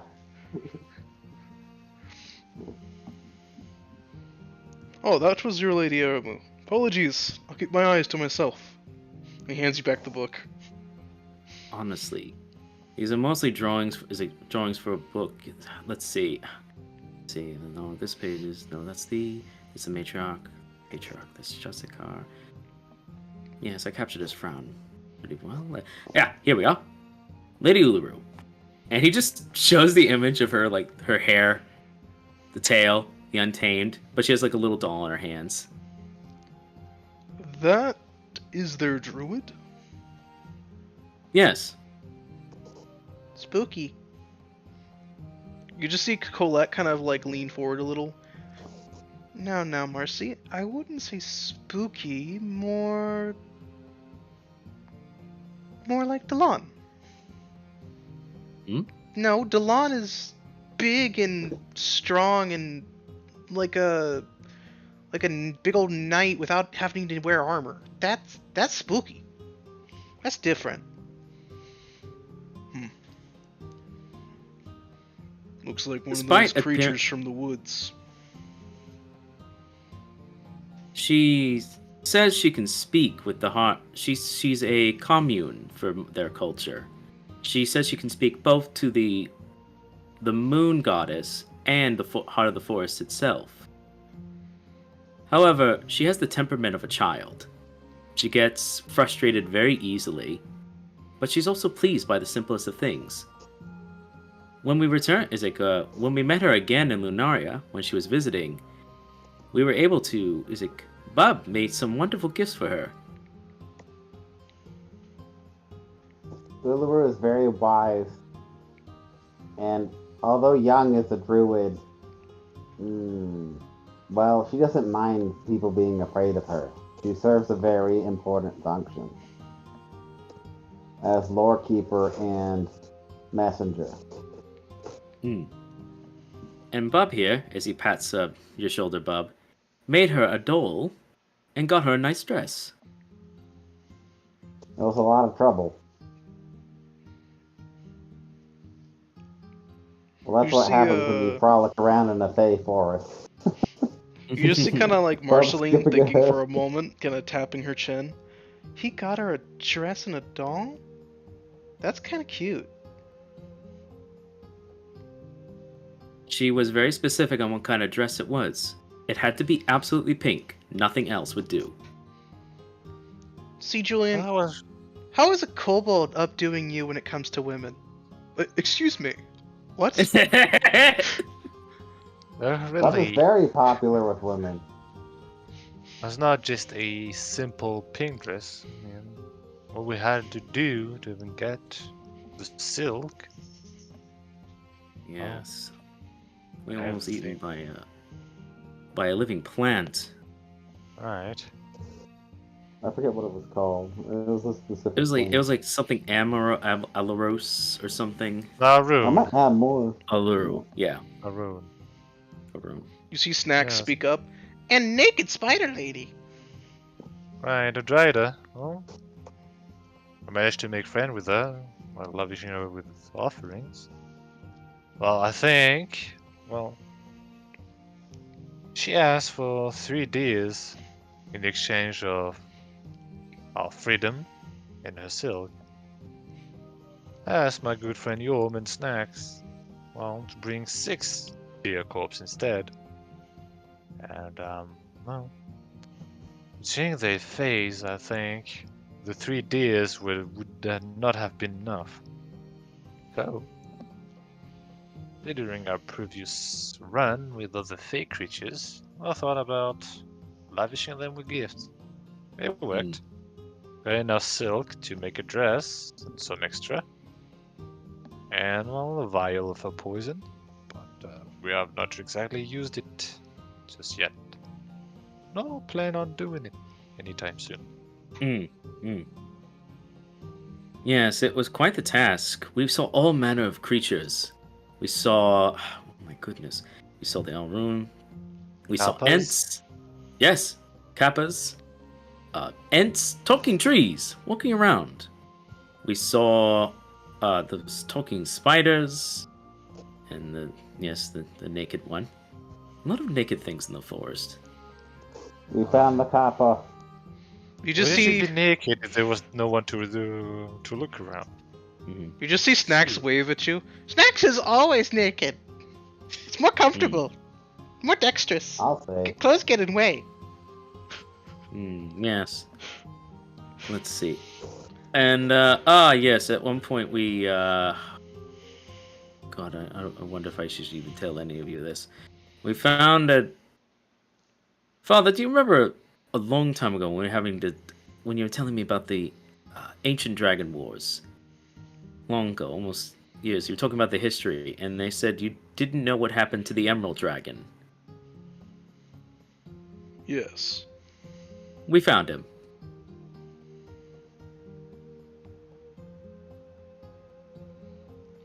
Is that right? Unfortunately so. What is he He's doing? just been. He is, in his own words, in his arrogancy, he thought to conquer the Feywild. He failed to do so, so he just decided to reside there indefinitely.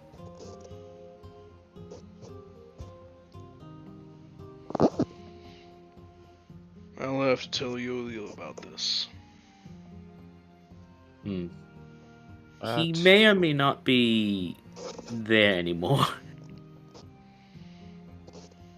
Even more reason to tell Yo-Yo. He also is not exactly made of emeralds anymore. He's part of the talking tree crowd now, Yes, so to speak. his body is made of vines and leaves and the like. Even harder to spot than the Green Dragon.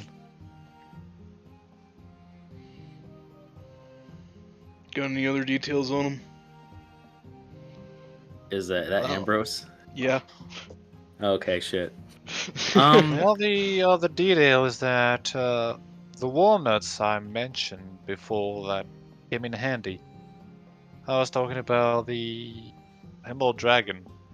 He tried to, well, his domain is full of fey magic. So holding on to one of those walnuts may just save you from being turned into a rabbit for the rest of your life. Delon sighs. It was mortifying getting turned into a rabbit. Julian just kind of chuckles for a moment. You feel him patting on the shoulder to Lon. Don't worry about that, Delon.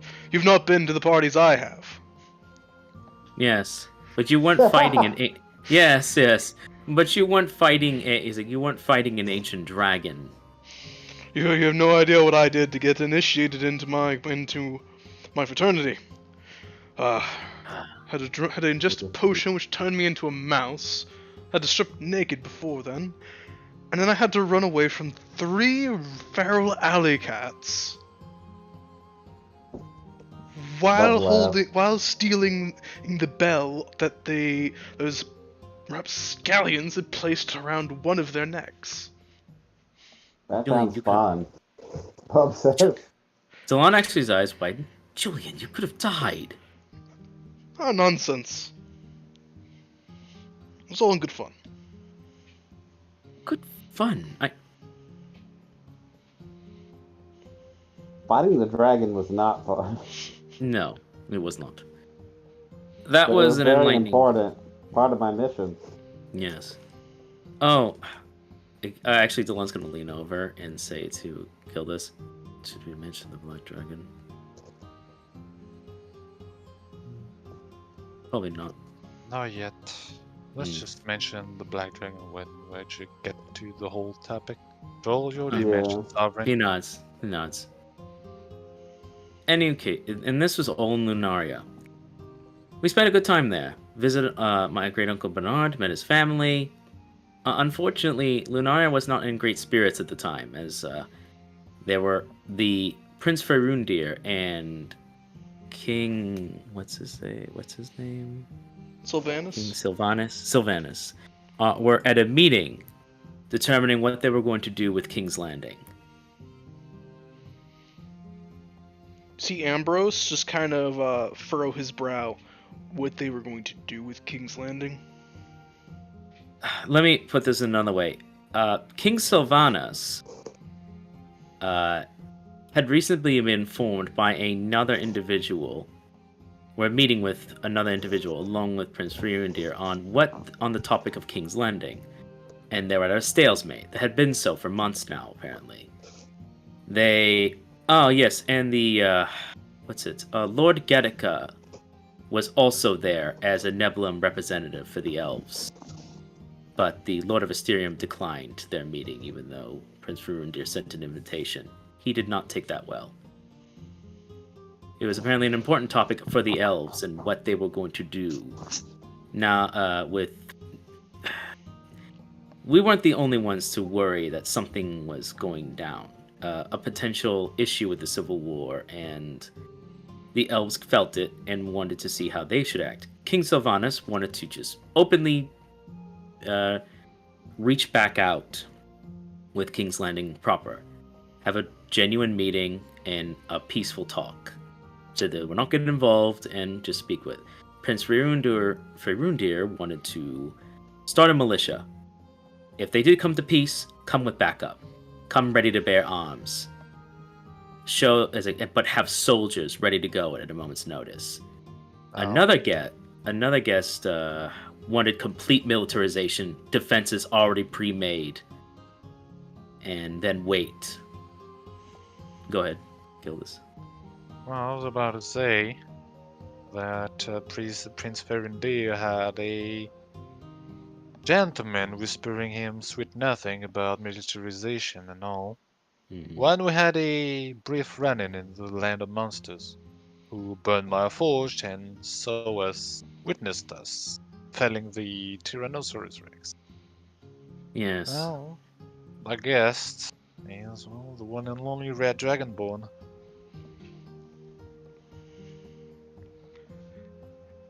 You see as Ambrose frowns, and you just hear him say one word. Surtur. Yes. Indeed. The one and the same. Well, thanks to the Lord of Asterium not showing up, they needed a fourth. So, Bub, as he was druid at the time, needed a fourth and a fifth. Since he was druid at the time, had me participate as his +1, and invited me along to the meetings, as they wanted to take another druid's words, a druid outside of their own kin. Lady Uluru was there, along with Lady Erentier, I believe it is. Errantier, yes. Or Lady Erentier, who is the high priestess of the Sylviana Temple. Then there was Surtur by himself, accompanied by the Red Dragon. And next was Lady Eleanor and Sir Gildas, who represented another party. Indeed. Lady Eleanor was invited by Prince Ferundir, I believe. And she used the opportunity to take me as her +1. Now, thankfully that meant that the party in the former land of monsters would be present at the table. That's also when I started to get serious, I suppose, Mm. as a war chief. Yes, you put your what was it called? You put your mail on the table, as it were. Mm-hmm. Right. Well, I had quite a few words to give to the Red Dragonborn, and so, well, Dalan and I mostly saw through all these smoke and mirror and promises and all that, and we managed to sway the mind of King Sylvanus,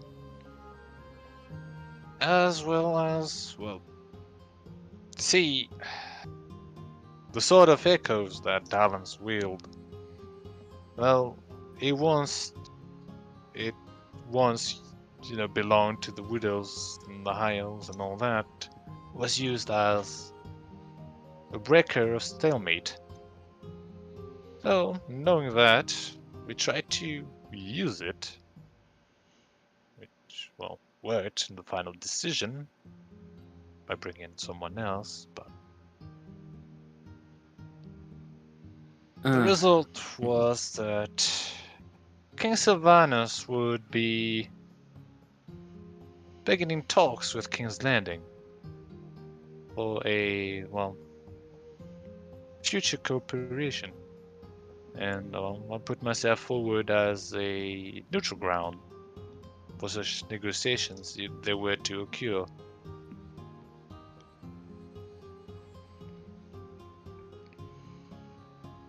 I see. I also spent much of my time trying to understand the motivations of the Red Dragonborn. Something about not only was his word smoke and mirrors, but he had too much tact, too much ability. He had too much skill for an individual to just come out of nowhere. Alright, it's like he had an answer for everything. Exactly. He had tactics, tact. He was skilled with his words. He knew how to kill. He killed a green drake. He led men with skill. He was a tracker. He knew some sort of magic or abilities. As if he had a whole lifetime behind him already. And through some acquirements of certain items and knowledge and doing my homework, as it were, I finally discovered who he was. And I couldn't believe it at first, and I had to wait just for the right moment, but I found out I wasn't wrong. He is the Red Dragonborn has renamed himself Suitor, but he was once a man known as Mikhail Minister.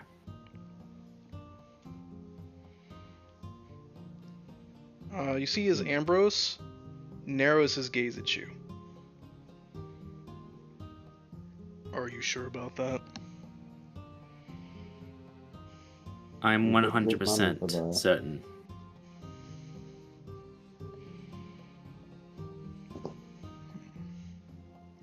He just seems to think on that. His body was claimed in red fire. He was supposedly died in battle. He was placed in the casket. His normal red blade was burned black. Or his normal black blade was burned red. He was placed with it inside his tomb. When one is made dragonborn, it's not the easiest process. A dragon imbues their breath with magical power. Each dragon does it differently. Some, it uses strange magic. With the Pearl Lady, it was tough, but it felt like the flames were licking away something else entirely. But with Surtur, I believe it was an extremely painful process. The flames burned hot and ravaged his body. But I think when he came out of that tomb, he felt like he was reborn as a new man. And thus he gained a new name, a new purpose. Gone was the man. Born was the red dragon. Was the red dragon born?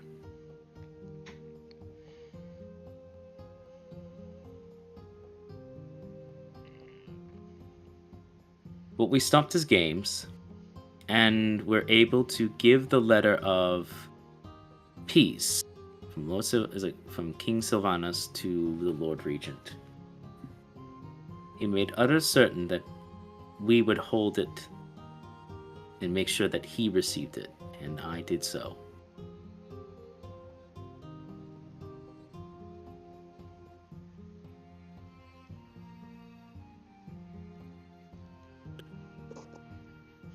You see Ambrose kind of shake his head with a furrowed brow, clearly thinking on something.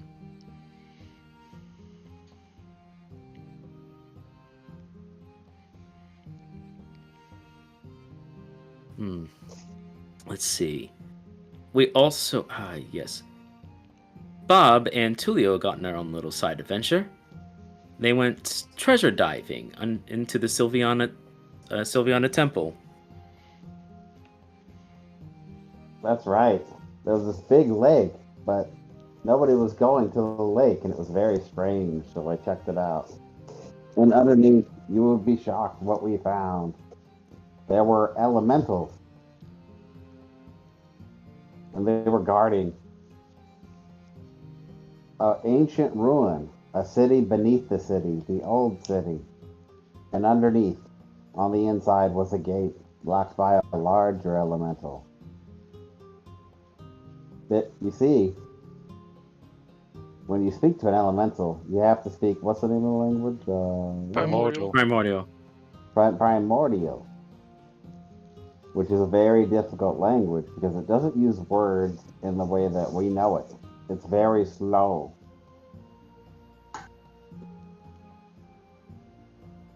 So, it said that I could take stuff as long as I didn't go past the door.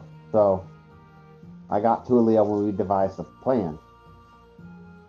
And after going back down there, I found that the door was left open. And so I went inside. And what I found inside amazed me.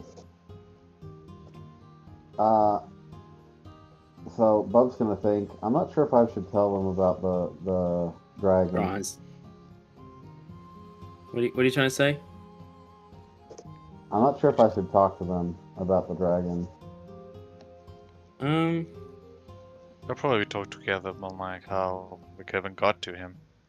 I don't remember what he said about spreading the news. Because I'm pretty sure I asked him about it. Like, I think he's just recuperating, so not talking about him just yet. Yeah. I think. But yeah. Well, the treasure I found inside wasn't the treasure I expected. But after putting forth some work, I was able to get ancient knowledge that I would have been gotten otherwise.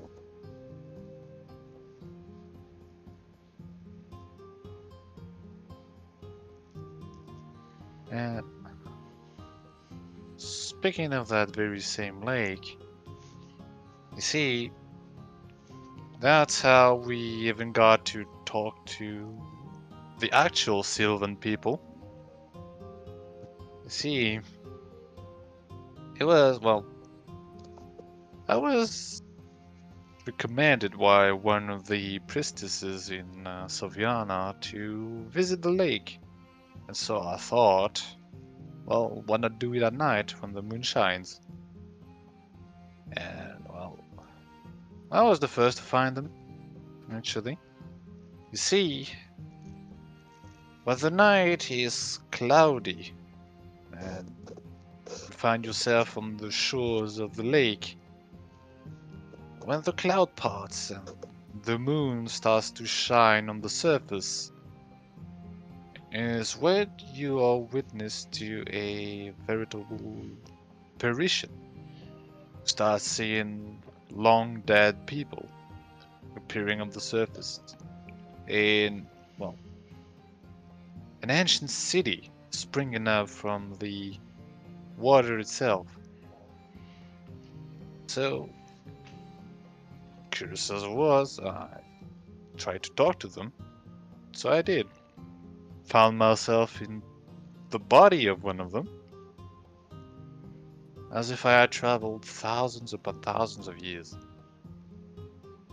Of course, my interaction was brief, as I return back to Dalen's uncle's estate and give them the news, Dalen and Eleanor. And we returned, and they had their own experience.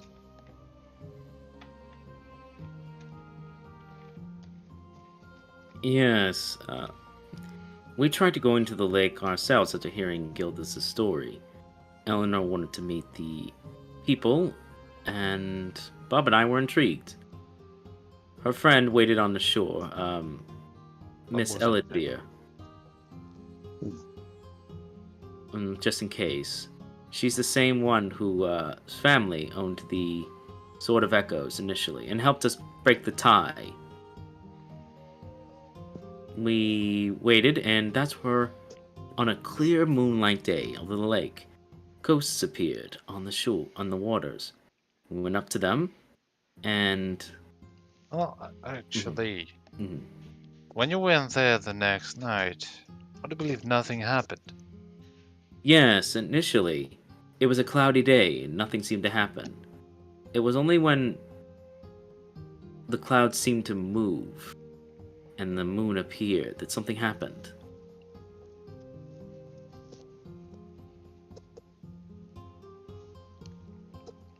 They listen with rapt attention.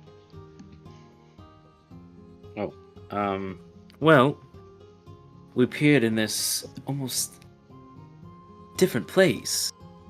It was like a pure white, and these elves in front of me were like the elves I'd ever seen. They were long, tall, lanky, at least almost 9-10 feet. They had much thicker, bigger ears, and they spoke in this tongue that I only recognized now because I had studied it in the Enclave. See, while I was there, I picked up Sylvan. I've been trying to study the dang thing since I've been traveling with Valese, but he never wanted me to teach me. So I learned it, and I could only recognize it now when I was speaking with them. Unfortunately, Eleanor, well, she wasn't with us. She had fallen asleep somehow. And I was very upset at that fact. Then we spoke with this individual. You didn't seem to understand the same questions that Gildus had initially asked, as if it wasn't at all recognizing what we were talking about. But it told us that we should visit the temple if we had any questions. And so we did. We made our way to the double doors, and we could have gone into a idol place, but Bob seemed intrigued by the double doors, and so we approached them. And inside was this beautiful garden. I doubt you can see this, and he turns the pages. I doubt you can see this image, but this is what I tried to draw. When I tried to show it to my uncle's family, they said they couldn't see anything. I wonder if it's the same still with you.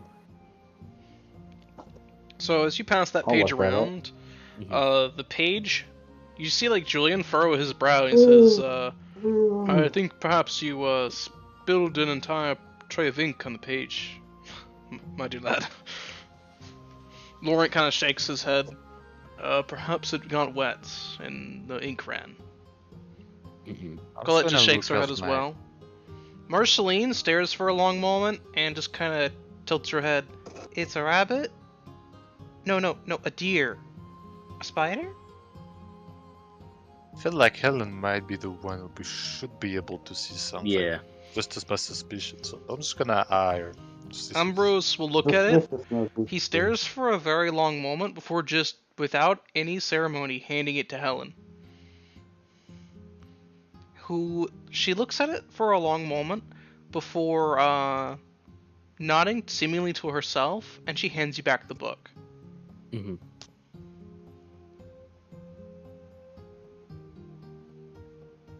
Philon's kind of like, well?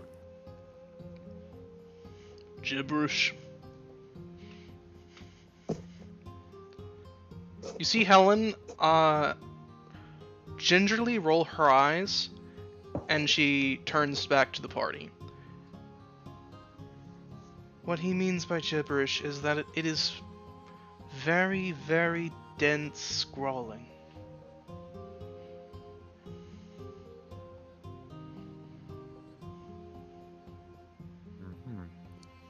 means it's difficult for you to comprehend then. In a sense. She looks to Ambrose briefly, who will just kind of nod and speak. A bit with purpose, as he seems to look a little further past the table, more towards in the direction of King's Landing itself. Mm-hmm. Those touched by the god's divinity to become Templars gain certain abilities and features. Even when the blight of the divines has left you, it leaves an imprint upon you. I may not be a Templar anymore, but I can see scrawlings, even if I can't read them anymore. Helen nods and will explain further. The page is littered with divine scrawling. It's essentially words of gods. Usually you would find these sorts of things in the Master Codex within a temple. Only an archpriest would be allowed to read them. They tend to spend their entire lives poring over such words, attempting to understand the words of the divine. Dylan just kind of looks at the page. But I drew this. Wow, I didn't know you could do that. Well, I think, you drew this as you were an acolyte of the temple. And so, while it seemed like drawings to you, it was sylvan drawings, I suppose. So they were sealed as these scrollings, and, well, when we made it back to our time, our world, just transcribed into those. Maybe, but the other images, he goes through other ones. I drew these when I was in Sylvan form. You can see these, can't you? Can they? Can they? Any depictions of the temple as drawn when you were in the past area, they has the same kind of confused response, except from Ambrose and Helen. Well, be that as it may, all of these. I think it makes sense nobody can see them either way. After all, it was a temple that was not exactly meant to be seen. It was just pure luck that we were even able to do that. After all, I believe the elves told us that whatever appeared in the lake was just common occurrence. They just didn't pay it no mind. Well, it was like rain for us, for them, I mean. And well, given the nature of whose temple it is, it would make extra sense that will only be known or at least deciphered by ones no close to her. I look to Ellen. After all, that very same temple is the Temple of Io. Nope. With all due respect, she said this wasn't when we spoke with her. Well, she didn't say this was a temple. Well, she stayed there, so she probably, She was the one who appeared. And we were all very honored to meet her Lady Io and ask her some questions. Actually, was Tulio even there? Well, what happened is that you entered, and everyone who was still outside this realm was transported in. After all, I was in the estate minding my own business and found myself there. Eleanor, who was asleep, was also there, awake and surprised to Helen back. And Ophelia as well. Yorn was all taking a bath and he appeared. Well, I just thought we were experiencing something incredible, and I wanted to share it with everybody else, so everybody popped in. I think except for Tulio. Tulio was the only one who didn't show up. You just see Yorm put his hands actually in his head. Most embarrassing moment of my life. Come on. It's like getting caught by your mum.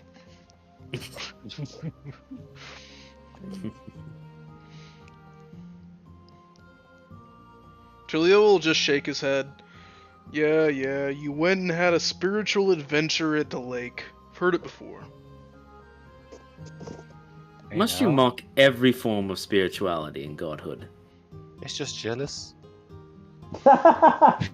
Tolil will just shake his head, ignoring Gildas entirely, and just not look at you directly in the eyes and say, yes. I mean, he has a perfectly good reason to be sus about all In any case, just like Bahamut, we were able to ask her a few questions, and she provided the answers graciously. To which the answers are our own, but let's see. Afterwards, after that grand experience, we had a little bit more adventures in Lunaria before. Did we already mention the Bronze Dragon? No, I think that you all were not sure if I you wanted to admitted mention it. it. Yeah. that. Yeah, I admitted it. That's fine. And then we later helped restore some of the old temple. Through some lost magics, once we had opened that door, the door opened itself. There we found murals, and he starts showing us murals of the old Sylvan people. Of what they really were, what it was like, many, many ages ago, during the First Age even. We learned more about this druid named Moonshaper, and his at least his adventures and with his people. Many things that the elves, many of the elven scholars have been debating on. And with great powers of magic, thanks to Bob and acquiring items and creating a new staff for himself, he raised the temple from the flooded lake into the above ground now, restoring it to being a part of Lunaria once again.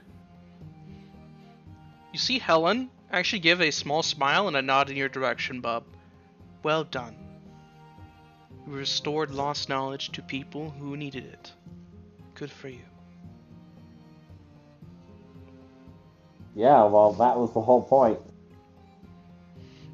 I just grab the staff and, swirl it around.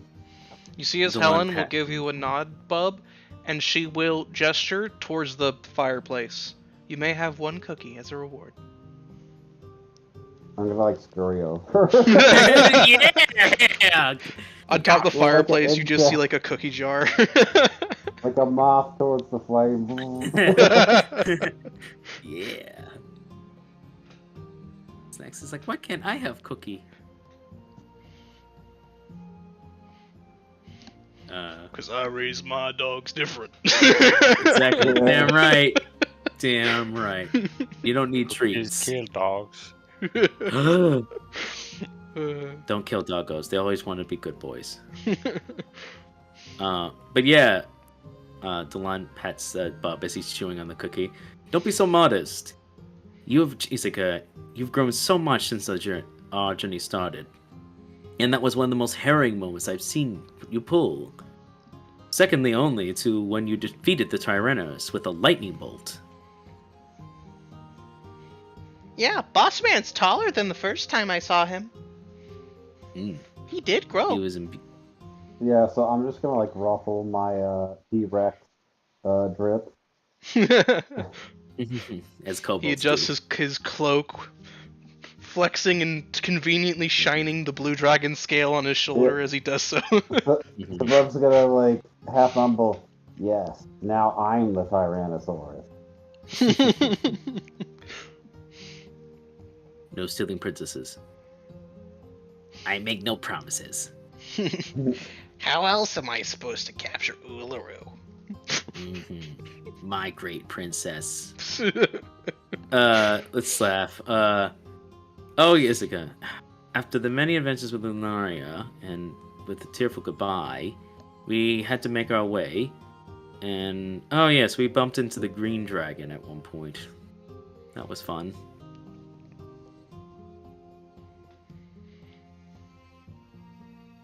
See as Ambrose kind of gives you a nod. How'd you get out of that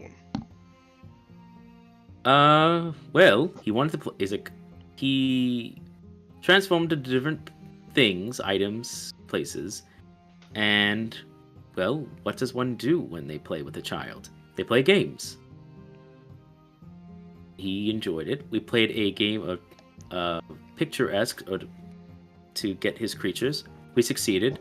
I gave him a bag of cookies, and then he gave me an item that I wanted.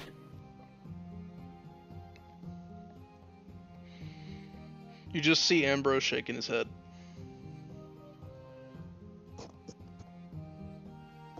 Honestly, the Green Dragon's not that difficult to deal with. You just treat him like you would a child. A very, very spoiled child. You see as Laurent just gives a nod in Julian's direction. I can't imagine what that's like. Bob's gonna say, dragons are so great that they can be simple to please. At times. Yes, those of us that are grander than others have to remind ourselves to have simple tastes. That's so true. Laurent just shakes his head with a wry grin.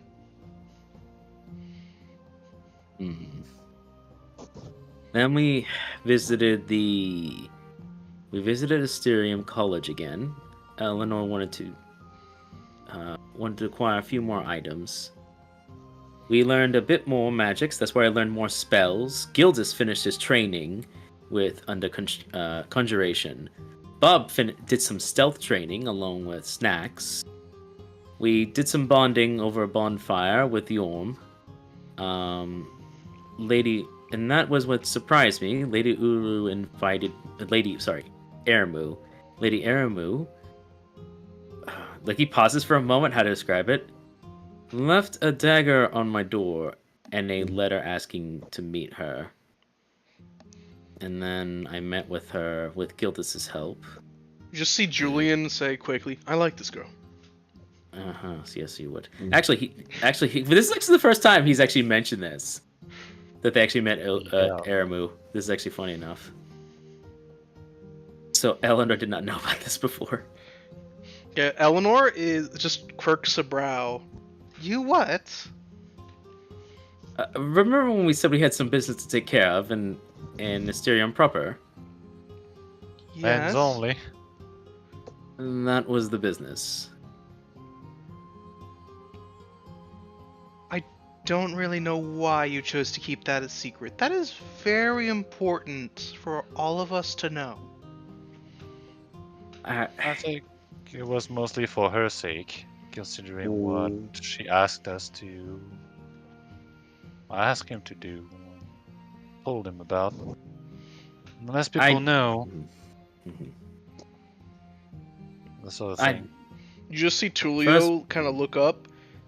He takes a sip of his drink and like points his finger from around his mug at Eleanor.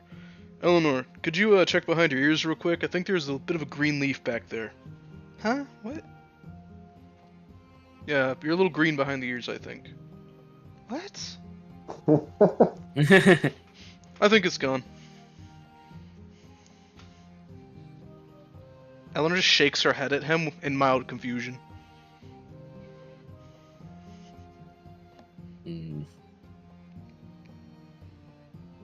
I didn't know how she would react with everyone being there. The worst case scenario, she felt targeted, and I wanted answers. I was quite upset with the way things had ended. I didn't describe this before, but as we were leaving, we were attacked by the forest before we left.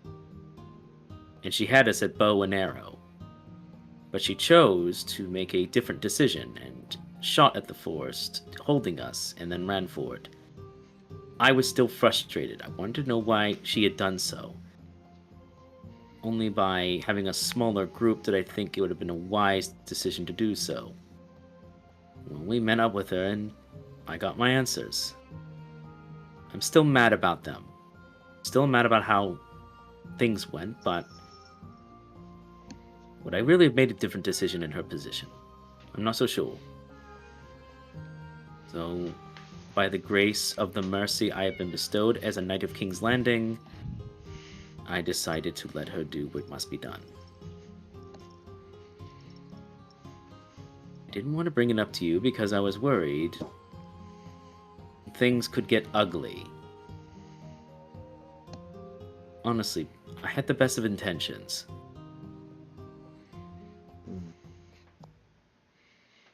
She seems dangerous. Be careful around her.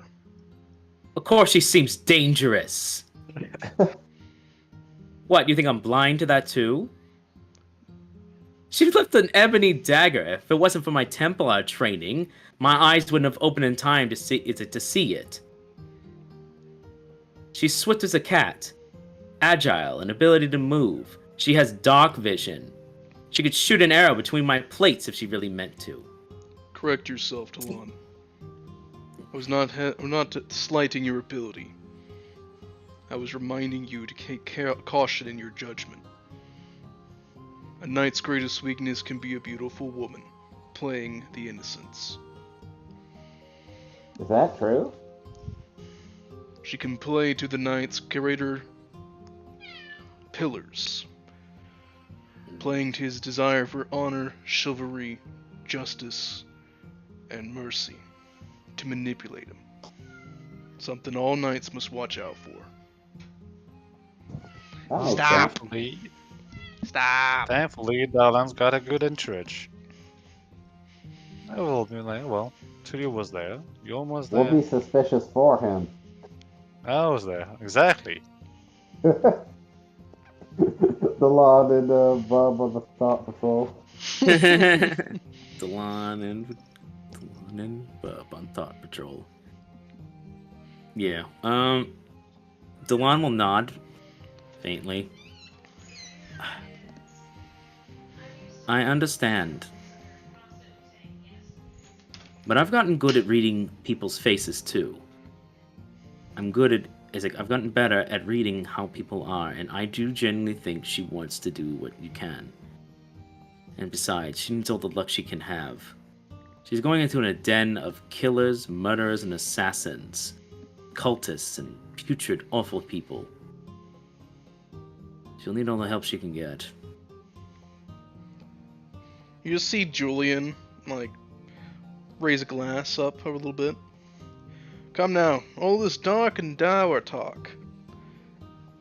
She could have shot him, and she didn't. She could have stabbed him in his sleep, and she didn't. She asked him to meet with her, and she apologized. Correct? She also gave us all these gifts.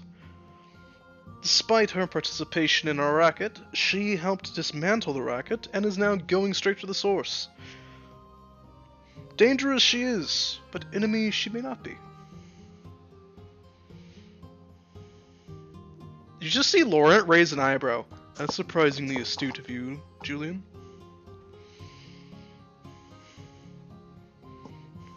He's like, I like the cut of a chip.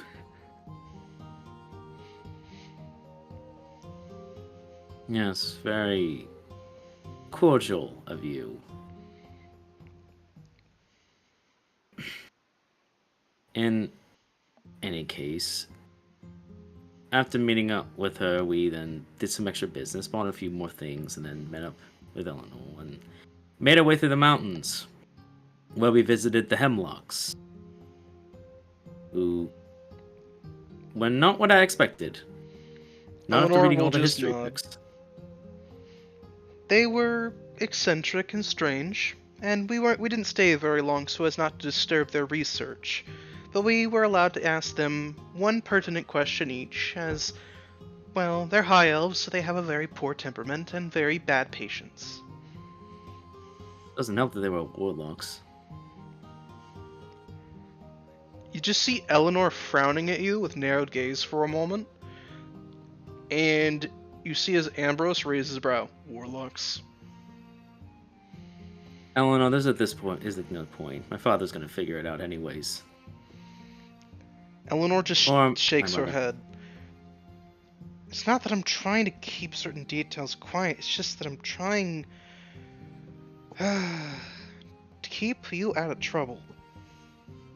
Certain things when you Impossible. mention just makes it look worse to your father. Eleanor, I left for 5 years. If I gave a shit what my father thought, I wouldn't have. And he just like looks at his dad and he gives him a genuine nod. You left And he because wanted- you cared what I thought. Indubitably so. That's why I left.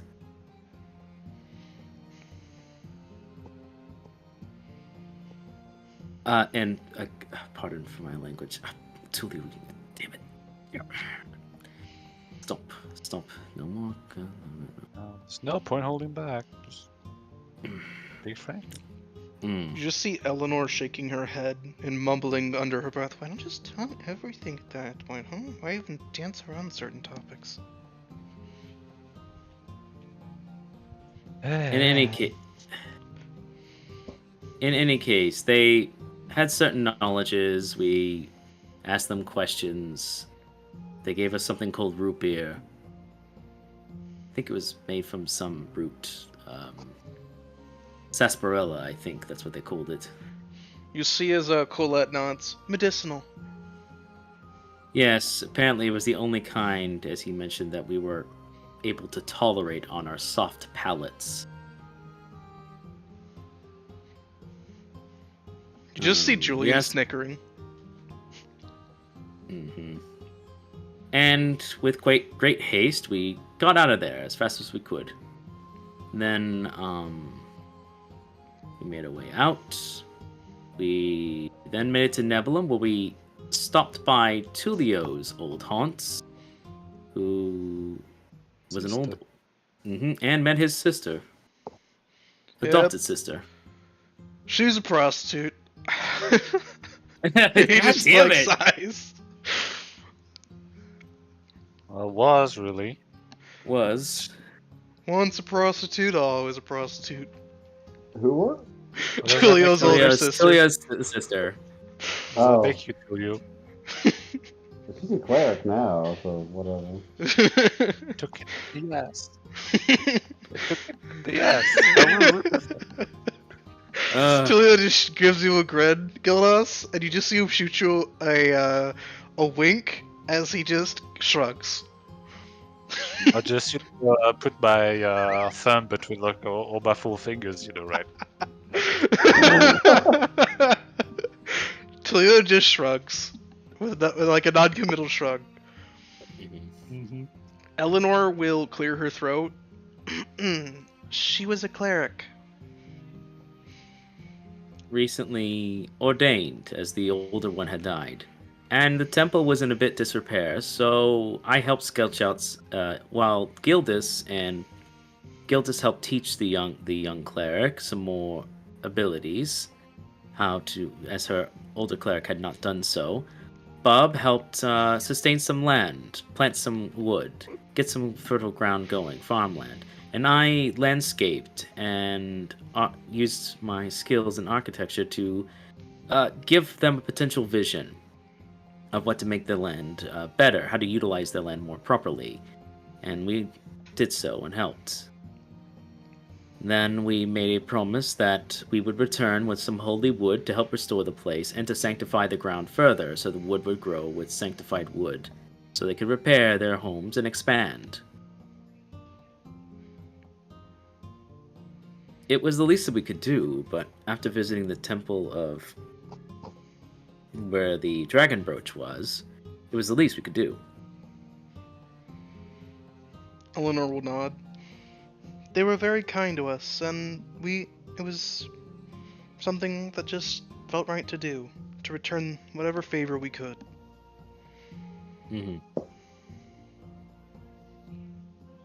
When we returned, that's when we made our way to King's Landing proper, where we were then stopped.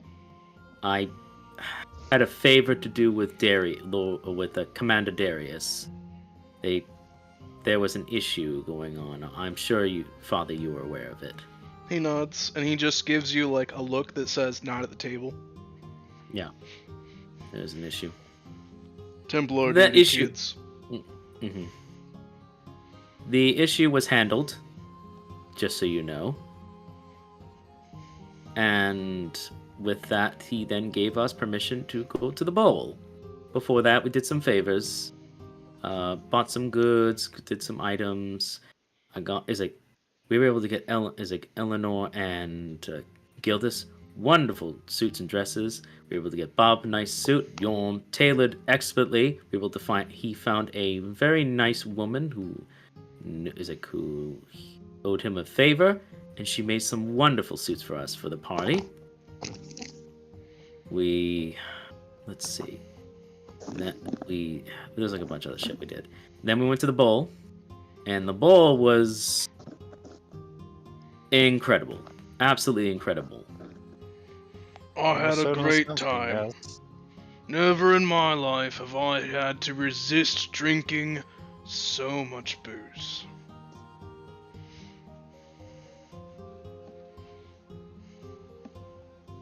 Meanwhile, I dueled my lord. You actually see Ambrose nod. I heard about that. Oh, Helen the actually booze- will give you a curious gaze. So you're the one who dueled him.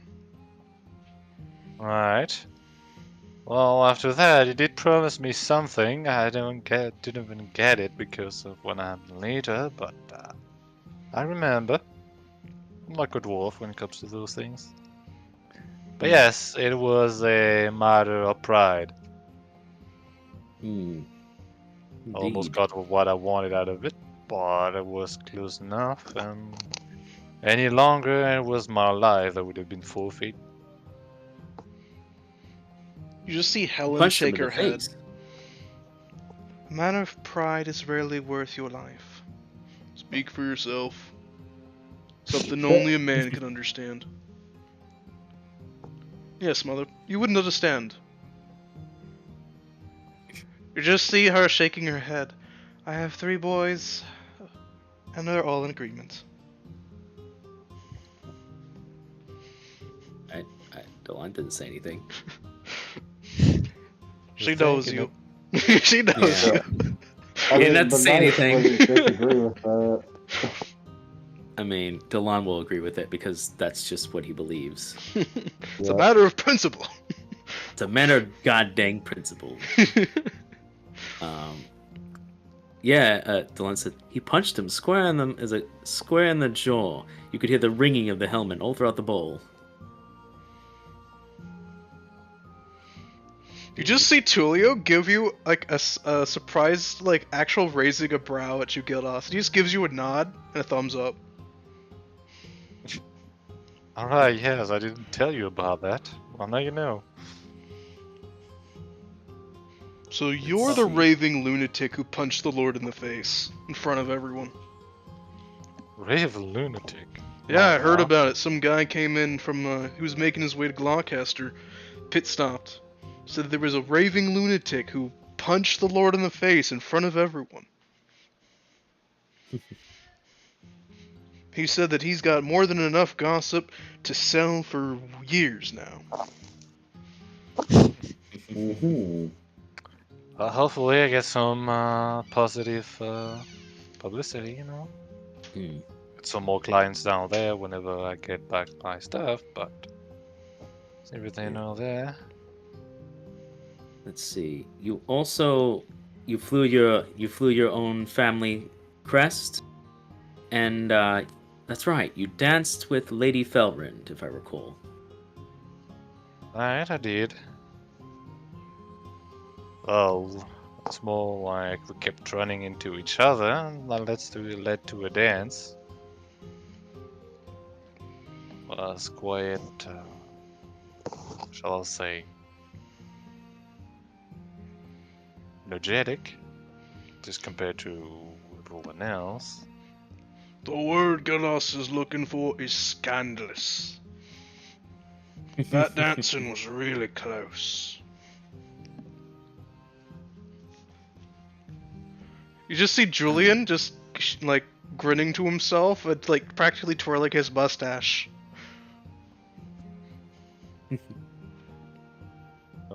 I am an admirer of the fairer side, but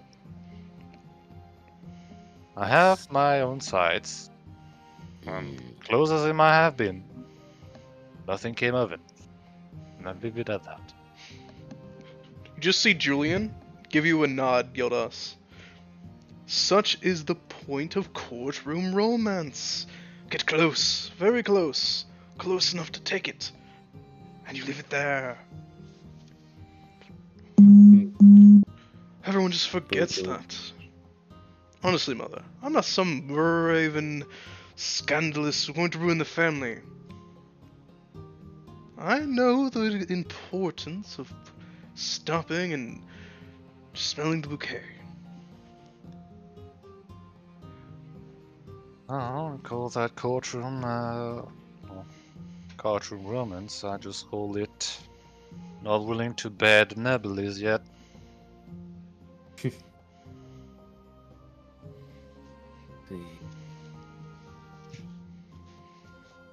Let's see, what else? Eleanor met with with the Lord of Asterium. Lord of Asterium is the one who helped bankroll our expedition in the first place. He was checking up on us and interested in what we had been getting up to. Yes. I think I briefly met with the Lord of Gloucester. He said he wanted a second meeting afterwards. Oh, Lawrence. He's like, I met Fellhammer. He talked to me. You actually see Ambrose give you a very faint smile. Is that right? He did.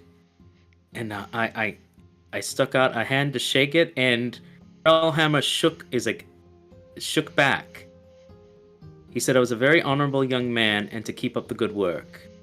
And he respected my work. You see Ambrose give you a nod. Laurent actually puts an arm on your shoulder, kind of shakes you a little bit. Good form, brother.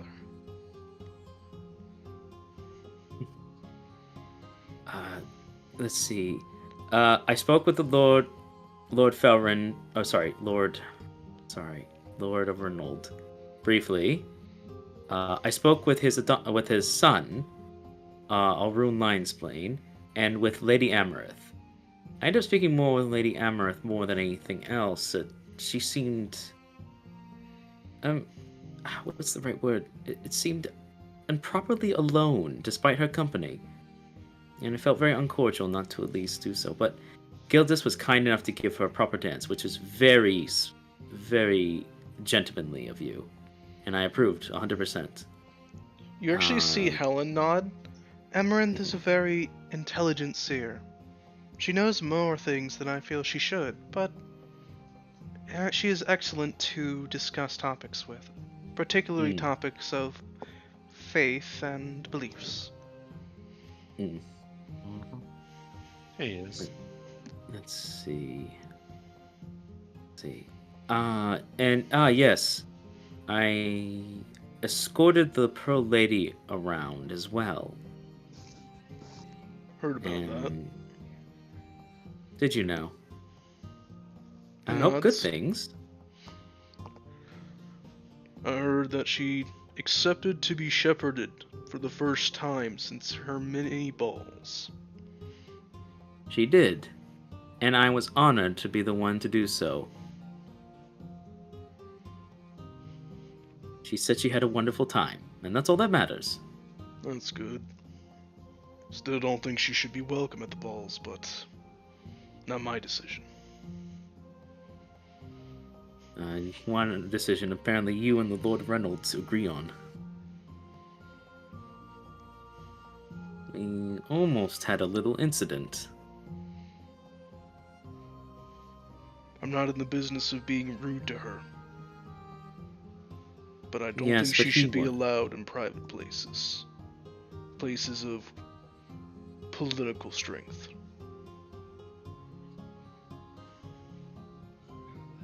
I can understand that. In any case, I danced with her and, of course, with Lady Eleanor, I was hoping to do so. And I also spoke with the Lord of Nebulum briefly. And I heard Crestcutter speak. And I never want to hear Crestcutter speak again. Chris Cutter likes to run his mouth. Yes, it was very talkative about killing people, or wanting to kill people. Marceline frowns and just kind of wraps her arms around herself. When he stayed here at the dinner table, I kept hearing whispers. And they weren't good, and every once in a while, the Lord would politely apologize to us and leave the room ever so briefly before coming back. That was most likely Crest Cutter. And I believe, if I understand my lore correctly, Crest Cutter gets very anxious when it doesn't get what it wants.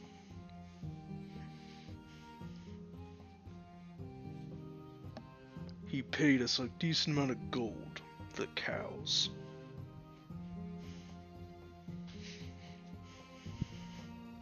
Delon's fist kind of tightens a bit. He's a very lucky man to have the weapon he has. You actually see Helen visibly frown. Luck is one word for it. I'm being very polite. I have plenty of other words. A few I've learned from Tulio. Yep, I've been nothing but a good influence on your son, teaching him all sorts of things that he could never learn in a college or school or mentorship. Kinds of lessons he could only learn on the streets. Yes. Let's see. Bob met with, I believe, a few of the lords, and he met up with... What did you say his name was, Bob? Serpacoli or something of such? Starts with a B, if I recall. I Bob can just check. straight up says his name was Broccoli. Yeah, he that's did. basically what it And he was. almost died for that. I'm just saying Bub should Nope. call him Broccoli here and say he had a nice hat. Bub, well, I guess Bub would have learned his lesson. Bub says, I thought his name was Broccoli at first, but he got really mad at me. He had a very nice hat. It's the best hat I've ever seen. It was fantastic. Even better than my hat. And I paid a good amount of money for it. I get my hat out of my pack and show them.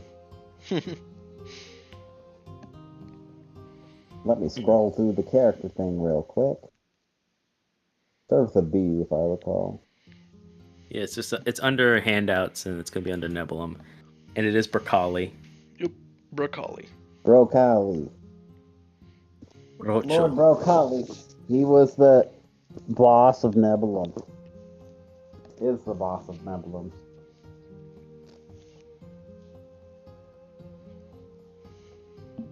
He's a very hard-working man who values working your way up.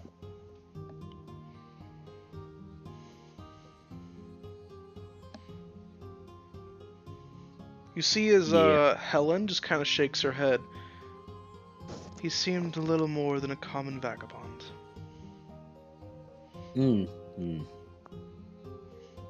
Marceline Then- just kind of like nods with a clearly grossed out look. He kept leering at me. Delon kind of like glances for a moment, but doesn't say anything. Basically committing to memory. The law will remember. Delon will remember this. That's literally what he's doing. Okay. The most pleasant of the lot remains to be Frederick.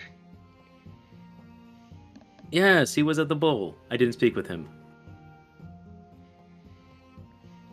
I'd already spoken with him quite a bit in Lunaria. True. He is... Actually, we spoke with him in Lunaria and High Elf, I think. We've seen him twice. I forget where, but definitely the thing. He is a very complicated man. He seems deeply religious. He seems to genuinely care about his people, and he's very good at is extremely skilled in politics.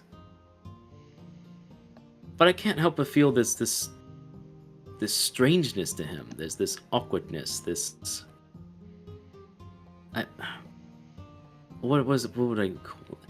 This lack of life, I suppose.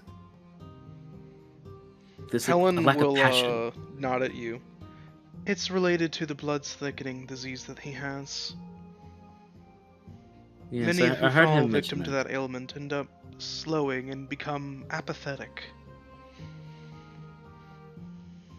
The only time he seemed to get emotional was when I mentioned one of my tenants, Mercy. And the emotion was not necessarily positive.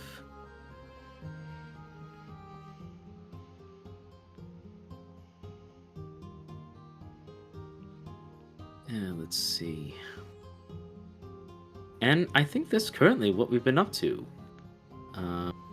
Oh, we visited the Nightfield tomb, as I felt it was prudent to do so. It was very lovely to see the new one. Helen will actually nod, and you see as her gaze focuses on Ophelia's hat. Mm-hmm. Let's see. Let's see what else. Then we went and met up with the Bard College. Oh yes, Bob had to meet the Bard College because it turns out the head of the Bard College is a druid. I was unaware of this, and Bob wanted to meet the fellow druid as they had business to talk to. I He's a also swell became. chap. And you are looking at now a fellow student of the Bard College, as well as Eleanor and Sir Gildas and I, and Bob as well. Excellent. That's right. I'm going to have to introduce you to certain sororities and fraternities. Unfortunately, I'll have to pass on that. We still have a long journey ahead of us, but we did meet Miss Talia, and how she's accompanied on our journey. You see That's right. Julian She's gonna nod. wite our story. I'll take the rain check I hope on she's that. writing. I won't forget, Delon. Since you are at the college, and I am your older brother, it'll behoove me not to initiate you into the properly bardly shenanigans that only us of the college can get into. Ooh, Bob is interested. Yeah. I like bard shenanigans. Julian nods and shoots you a wink, Bub. Good. Because one day I'll introduce you all to the right people and we can all have a smashing good time. Hooray! You see as Talina just kind of leans over in your direction, Delon, and whispers, "Stay away from the fraternities and sororities. Yeah, they're good ways to meet people and quickly make connections, but lots of trouble. Bad for grades. Only bad for grades if you can't study and party at the same time." Yes, it takes someone of great talent to do both. Talina just kind of sounds puffs her difficult. cheeks out. Well, I prefer to study, because the few times I went to a party, I missed classes in the morning. It's alright. And I believe that's it. You've caught you up. Sorry it took so long. You just see Marcy shaking her head with a grin. Don't apologize. Those were amazing stories. I mean, it is about a year and a half worth of travels. You see Julian That is actually enough. nod. I concur with Marcy. They were amazing stories, and as fellow students of the Bard College, you should never apologize for entertaining stories. Only for the bad ones. Let's see. Huh. Well, it's a wonderful... Still have quite a morning to go, so why don't we, why don't I show you around? Or maybe, some of my family can show some of you around. I'm sure there's some things you'd like to ask some of them, or maybe you'd like to get a tour. Please, if they don't mind, I'd be happy. We'd be happy to have you look around. You see as Helen nods. Yes, feel free to explore, but if you see a room with a locked door or the door is closed, it is considered to be off limits. Stay out of my study. Now I Yeah. want to explore the study. You do what you want, bub. I can't help you. But until you're gonna have to have a leash. I'm also around. inclined to go talk to the dogs and see if I like any of them. I See as dogs. Ambrose goes to stand up and gives you a nod, Delon. Mhm. Stay out of trouble. Snacks. Want to go hunting? Yes, Snacks is good hunter. Snacks would love to. Snacks ain't big though, so Snacks will be bad tracker, but Snacks keep up. Just Ambrose gives him a nod and grabs a bow from above the fireplace and slings a quiver over his shoulder as he begins to walk out. As he kind of leaves, Delon actually could speak up. Does he always hunt this often? I don't remember him hunting every moment. You just see Helen nod with a bit of a small smile. He's been an extra antsy lately. Lawrence just kind of nods, pats you on the shoulder. Don't worry about it. His mind is occupied and he's stockpiling some extra game. Says he's putting it in dry storage. Ah, I see. You just see Julian shrug. Old habits die hard.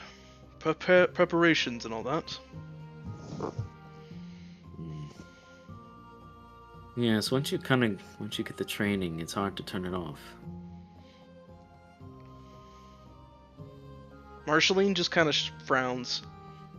That's why I'm just happy you didn't really go all the way, Delon.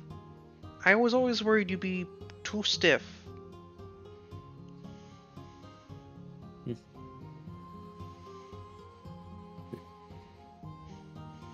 Kind of chuckles at that. Perhaps you should have spoken up a bit more sooner, Marcy. I was too young. I didn't think my opinion mattered, and I didn't have any confidence yet. Julian just raises an eyebrow. What confidence? I taught you everything you know. It's all borrowed knowledge. She just narrows her gaze at him and goes to stand up. I'm going to the garden. I'm going to look at the new plants that I can plant. I'm going to plant these seeds in the ground and see how they work. Well, make sure not to get any dirt on your face. I'll put dirt on your face. Julian just shakes his head with a grin. I'm going to sit right here at the dinner table, and I'm going to light a cigar as I continue working on this song. I'm quite mesmerized by the idea of a talking intellectual owlbear. No, I was like, Lords help you if they teach him to sing. You just see Laurent stop, Quill actually stopping on the paper, and he just... You mean Julian? Yeah, sorry. Julian looks up, Quill stopping on the paper, and you just see a big grin on his face. Well, now I have to. Oh no. Oh no no. No. You said it was the Adventurers Guild in Asterium, correct? Well, now I have to Yes. visit. I'll make a minstrel out of that bear yet. He likes. He's like. Maybe I could teach him to dance. Dancing, singing bear. He seems to like honey. Excellent. I have the perfect tool to bribe him with. Like a horse to water. Just don't get mauled, Julian. Come now, it's me we're talking about.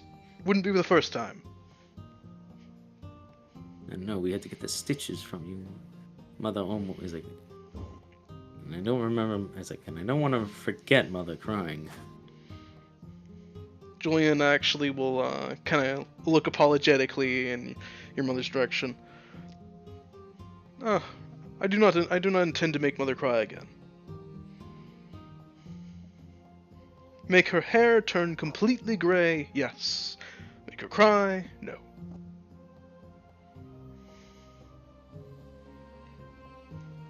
Laurent will just kind of stand up and shake his head.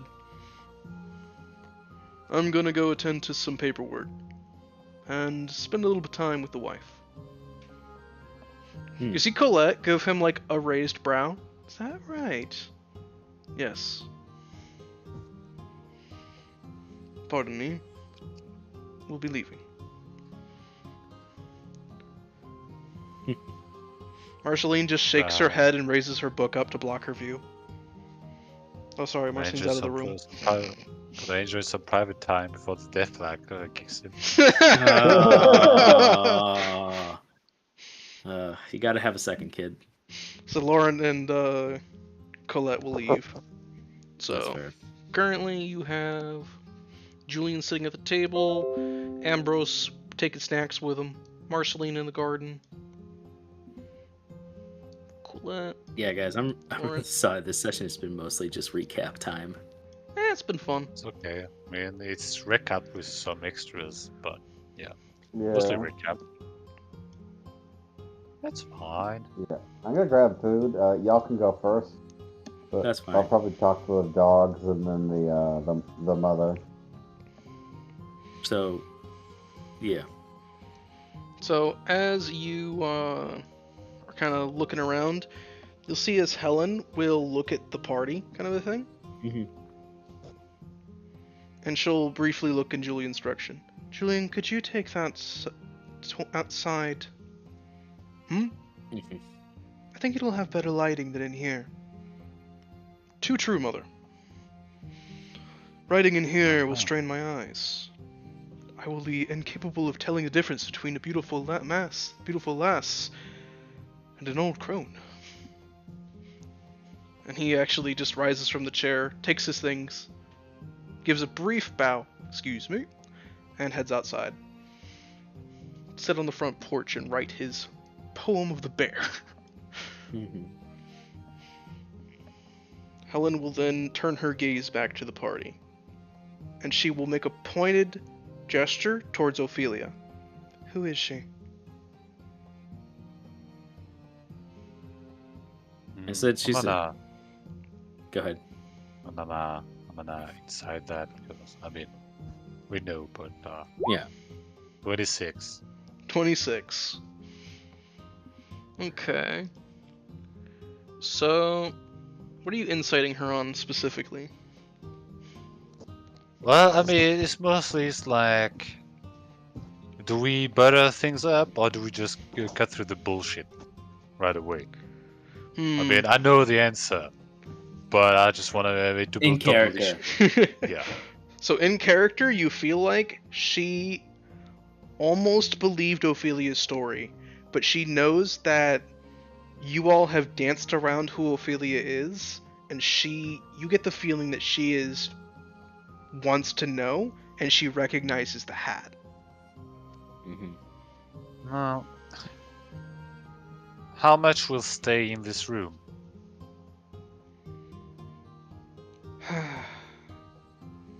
If you wish for me to keep it secret, I will promise to do so long as Delon promises to be honest with me.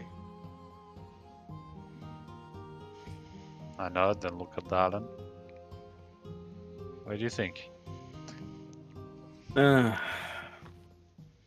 She can tell father.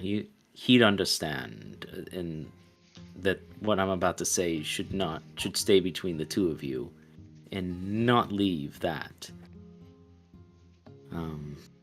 You have to understand what I'm also going to say is not only Templar business, but King's Landing business proper, and is considered a secret.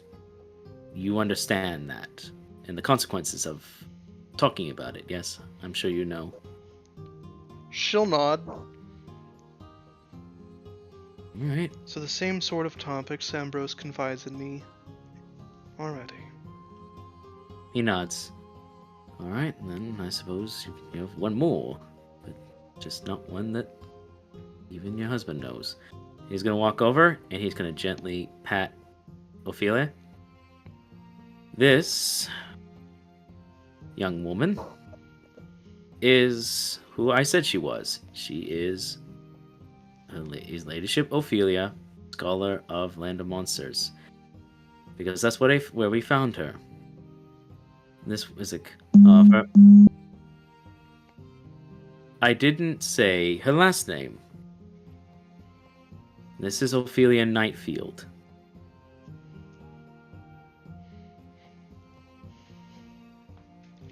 And yes, it is the very same Nightfield you're thinking of.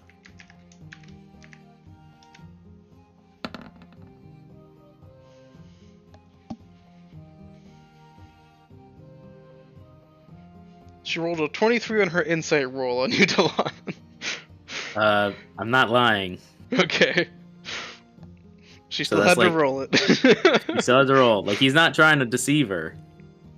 So she seems to stare at you for a long moment before sighing, and you see her drumming her fingers. Lady Nightfield died a very long time ago.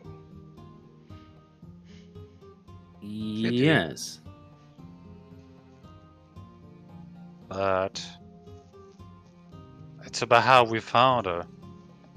Though we explain why she is with us at present. I see, did meet her in the land of monsters, but it was during a ritual. One that was trying to bring her back in a state most foul. You'll actually see Ophelia nod. They had wished to turn me into a terrifying lich that I might become the embodiment of a terrible force and serve as the general in the Black Dragon's army. You just see Helen's eyes go wide, and she just kind of looks at Ophelia with surprise.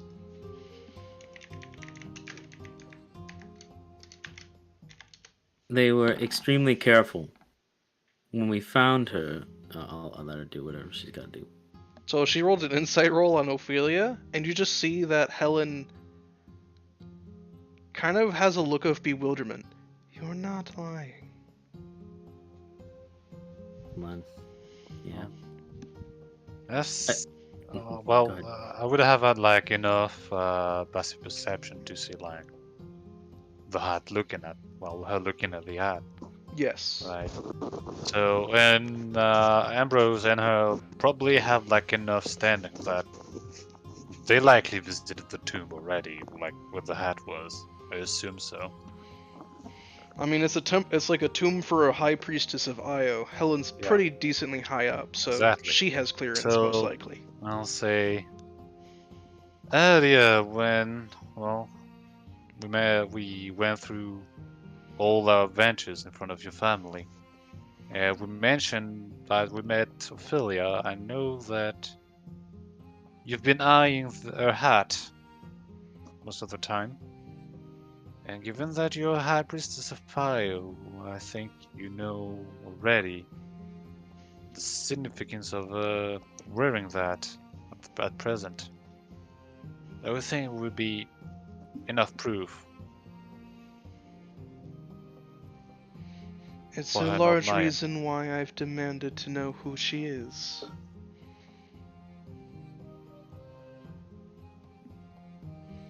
And we're answering.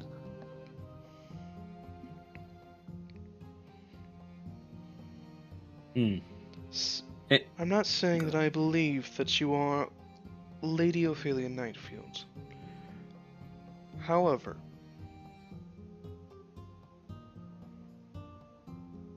I will attempt to show you the respect of Lady Nightfield on the off chance that you truly are who you claim to be.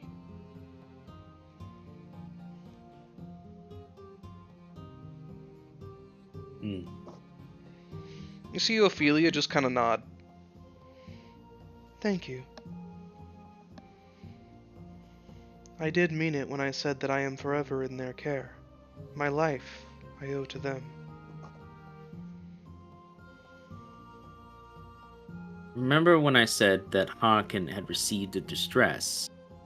and he was looking for a friend. Well, his friend happens to be a very old necromancer. A necromancer that takes to itself. It doesn't like to leave its own little abode.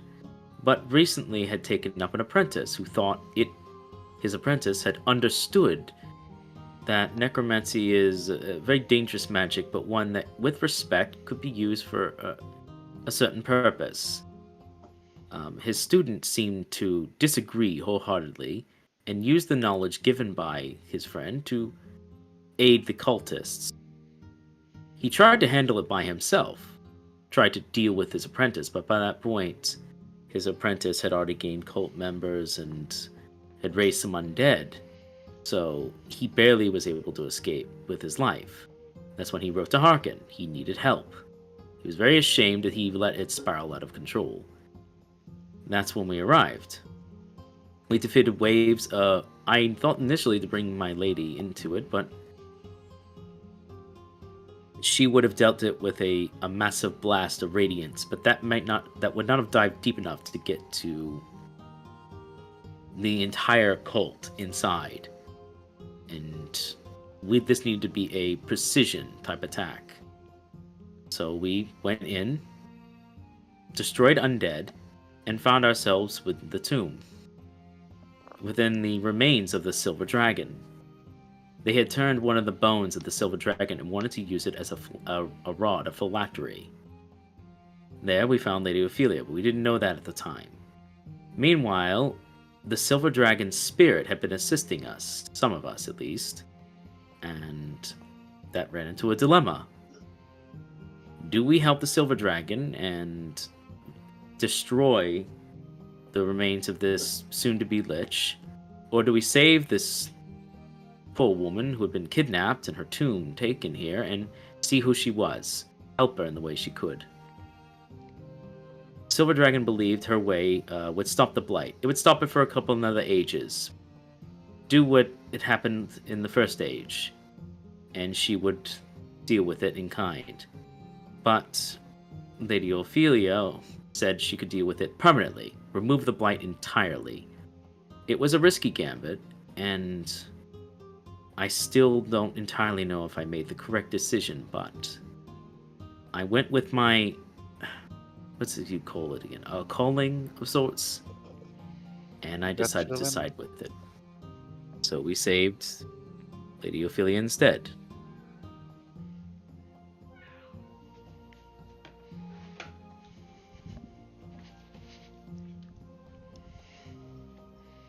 She is, Helen just kind of listens attentively before nodding slowly. I see. Sounds very complicated and convoluted.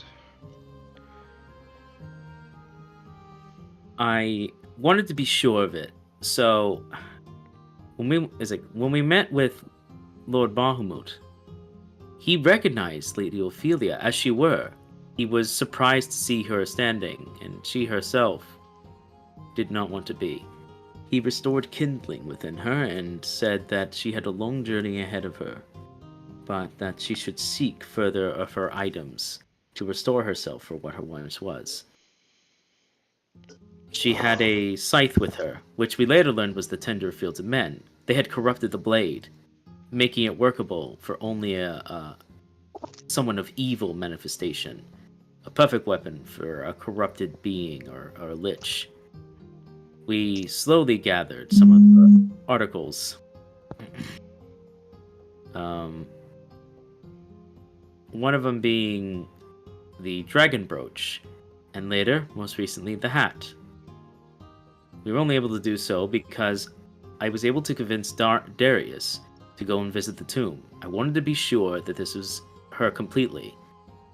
And the people who pulled this off, it must have taken a long time. They must have many influences because the body they used was near close to Ophelia's. Only minor details were changed.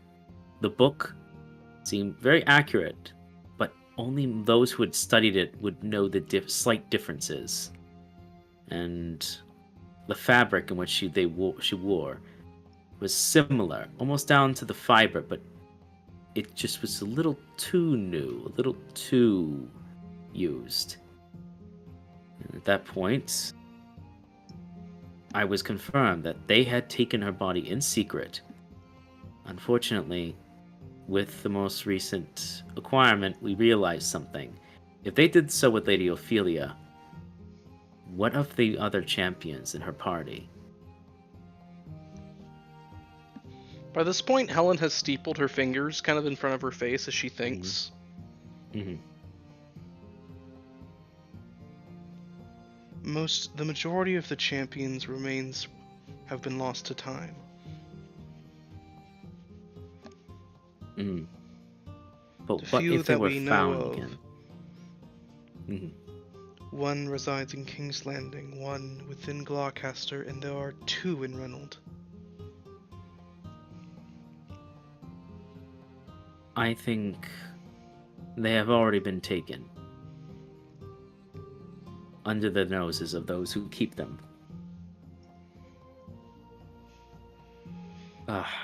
There's no use putting this aside. Mother, I didn't want to say this while I was in your care, but at this point it's irrelevant to avoid it. When we were in the Enclave, the incident we tried to stop, it was the Black Dragon.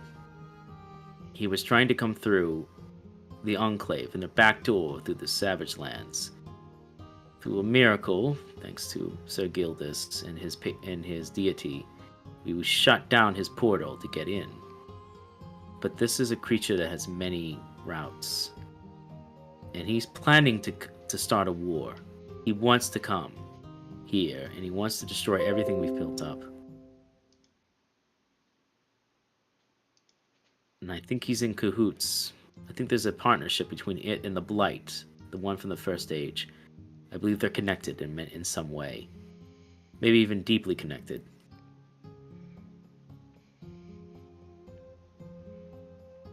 I see. Since you're telling me this, that it does not leave this room, I will explain the same to you. You will not understand this does not leave this room. Understood? She makes a pointed look in Tulio's direction. Chief says keep it a secret, I keep it a secret. I got a lot of skeletons in closets that Talon don't know about. You don't need to know. Just cast gears on them.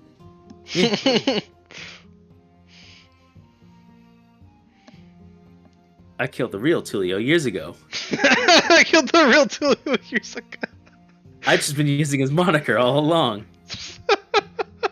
Let's do shock the bird. Tulio, I was not dead. I didn't die. Just moved to another part of the country. You understand that, Chief? I had to kill myself in order to be her favorite, okay?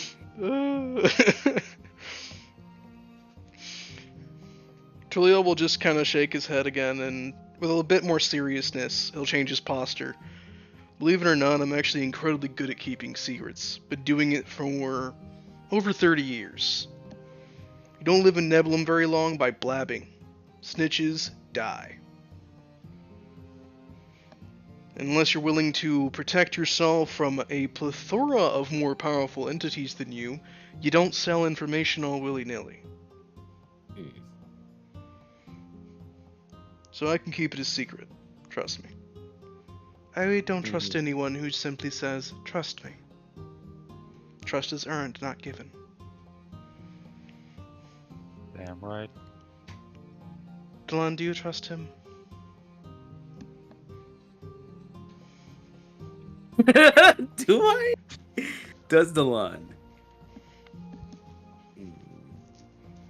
Delon looks at Tulio, really thinks about it. Does Tulio look back? Tulio is looking at you, yeah. I'm actually gonna roll insight. What's he thinking? Alrighty. You some bitch. Okay, it's an okay roll. Pretty good. So 19, alrighty. Unless he rolls shit.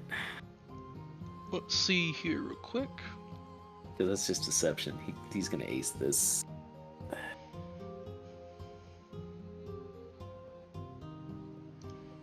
For a semi-paladin, I'm not very good at good insight. Oh shit! He rolls like shit. He rolled like shit. So as you look at Tulio, Uh-huh. he's keeping a very good mask on, but you only beat him by 1. So as you look at him,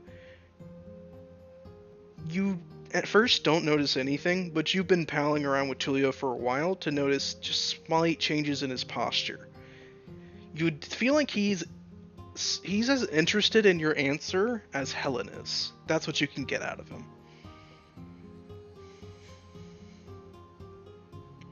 That's all. Damn. You beat him by 1.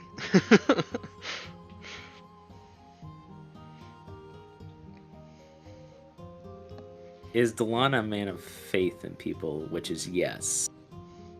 That is ultimately his weakness. I guess after like a few moments, he'll stare at Tulio, and then get almost a resolute nod, and he looks to Helen. I do.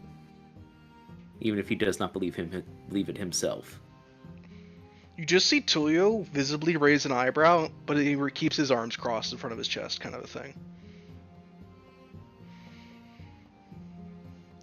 She'll nod slowly. Then I will put my faith in you as well, Delon. The information I am revealing to you is top secret, and, to be quite frank, circumstantial, as I am still currently investigating it within my own order, and certain other High Priests are looking into it in their orders. We believe that there are very, very long-standing plants that have been placed within multitude of temples who have ascended to rather high-ranking positions, either as sleeper agents or false agents for a very long time. And they have been slowly using this as a way to weave their way into our temples, steal our secrets, and maneuver around us.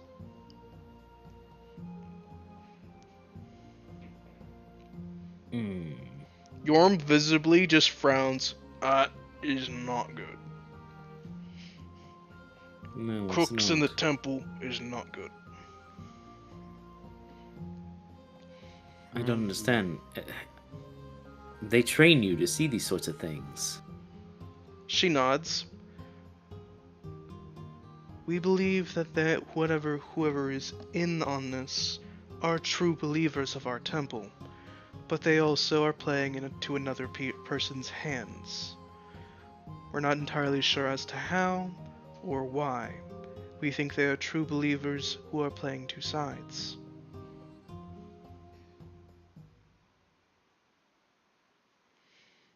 Eleanor will actually kind of like raise her hand briefly. How do Templars, for instance, or those not recognize malicious deeds being done right next to them? Helen will just kind of shake her head. It is perhaps not a malicious deed. It might be immoral, but it may not perhaps be malicious. Whatever they are doing, if they believe they are doing it for the greater good in service to the deity, it could find wiggle room.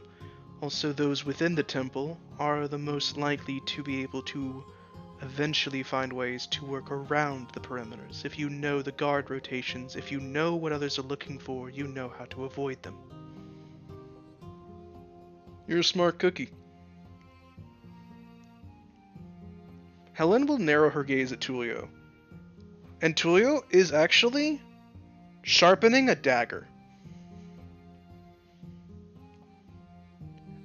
I hope you don't intend to threaten me with that in my own home. Oh, no. Force a habit.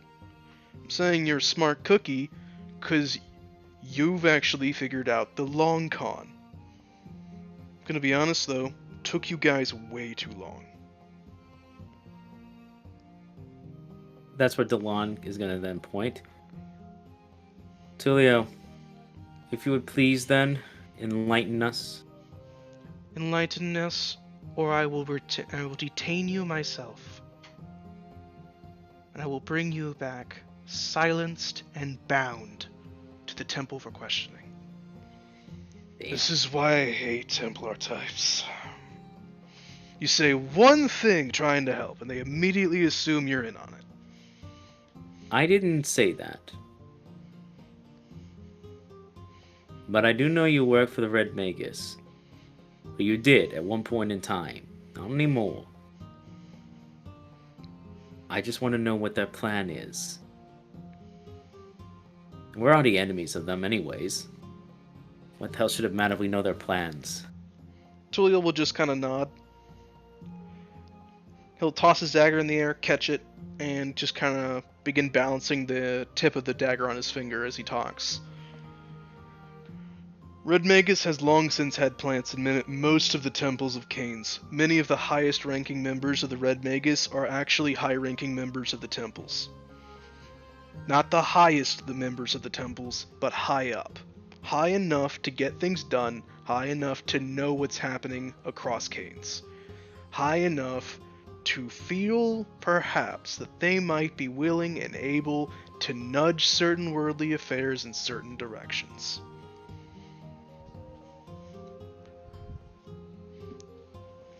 Do you know names?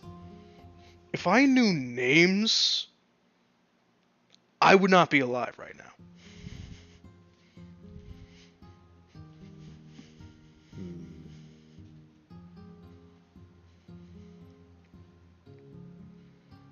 The one thinks about it. But there's obviously people who would. They have to have a ledger of some kind. In They fact, don't write actually- anything down. But they would have to have some sort of operations, wouldn't they? Oh, they Even in have extended operations. It's all communicated verbally. From one Yeah. chosen confidant to another, carried out precisely. Well, then we strike the chain. We find a weak link and we break it. That's assuming there's a way to find that weak link. There's always a weak link in every operation. That's what you learn as a Templar. No matter how Well- strong a will is, or how strong, there's always a weak link somewhere. Well, there has to be a way for them to know each other. I mean, recognize each other. Agreed. Maybe that's our way in. Is there a symbol they use? A passcode? Something that's learned, not spoken about? Like your undercommon. Depends on which sort of individuals you're trying to meet, where, and how. Sometimes it could be as simple as a signet ring that could be pressed into wax. Sometimes it's a band that you would wear around your neck. Sometimes it could be a piece of jewelry, an innocuous ruby ring. Could be anything. You Oh. know what to look for if you've been told what to look for. If you don't know what to look for, you don't know. So, like, I'm thinking about, the inner sanctum in the temple in Narya. Like, I know I took a good look to with like the higher rankings, like at least the ones below the Rentier. The one that had like their special power. Mm-hmm. And like, I know they had like a pretty uniform garb and all that. Like, if you didn't have like anything strenuous, like, was there anything that just felt like didn't really belong, or like stood out of place? Not that rings a bell in the inner sanctum that was with Arantir at the time. The strangest individual was a very, very, very old elf. Yeah, it's the one I'm thinking about. It's like, it was the one I thought like found a rather strange. Like, didn't really have anything on him. Then again, he's pretty old. Like,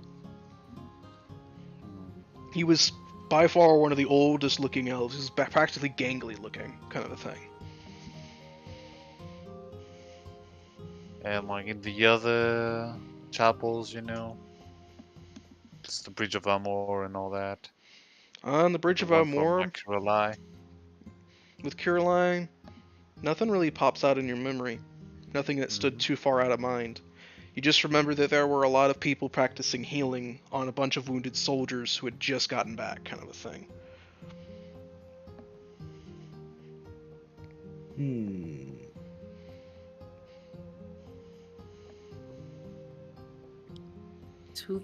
Let's see. Well, Tulio, you were decently high ranking. How were you addressed? I was given orders by my immediate superior. I was my immediate superior's #1 officer. I was given orders, I was giving mission briefings and details, and I filled them out to the letter. I lived in her estate. I lived under her roof. I ate at her table. And I shared her bed. Right. So whenever she needed me, she could find me. And she would tell me to my face, verbatim, what she wanted me to do. And she'd tell me I'd be leaving in the morning. Everything else has been arranged for me. I would be responsible for acquiring gear, anything I would require for the mission that is extra, that I would personally like to bring, and I would be responsible for using my connections, along with the ones that I had been given, for the specific mission to get it done. So that's how they don't get caught.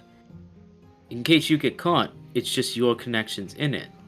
They've done their half of it, then they cut ties. But then, if you succeed, they welcome you back with open arms. Bingo. Quite clever. I can tell you that there are less than 100 actual members of the Red Magus. That'd have to be only a few. They'd have to be incredibly well tested. If you use the Templar method, you could use a truth ability. No, if they had some form of deep item, you'd have to strip them bare. And even then, if they have a will of iron, it would take quite some time to get the answers out of them that you wanted. And that's horribly inefficient. By that time, they would be aware of it and already out. Tulio nods. I can confirm, at least, that they definitely have individuals within the Royal Archives, the Bard College, and every primary temple of the Nine.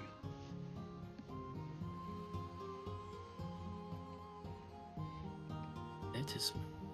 Helen immediately, she stands up briefly. Are you positive on that? Yes. At least as of a decade ago, that was the case. There might be more. It's entirely possible there's more now. I can also confirm they had individuals within the Temple of Sylviana. What? Why? Sylvia? It's what I was thinking about. I mean, without the 9, she has quite the following. Yeah, the elves especially. The only reason I know that is because I had missions there every once in a while. And I was given that person's #1 as a direct conspirator when I would be in boots on the ground in the Savage Lands.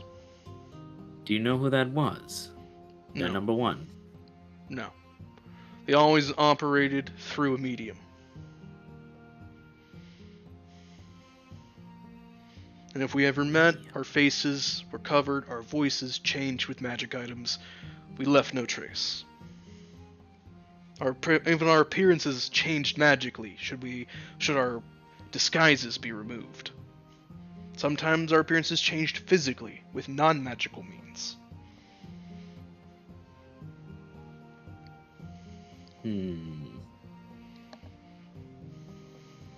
Well, you can always try and inquire the rentier somehow. See if she can find anything, but at the same time, either she already knows. That's why Uluru is there quite often. Oh, she does, and that could endanger her as well. Uluru's I a don't- new one on me. When I used to go around there, Uluru would not stomp around. I don't believe Erantir is there. She's too. She seemed too focused on the pursuit of helping Uluru.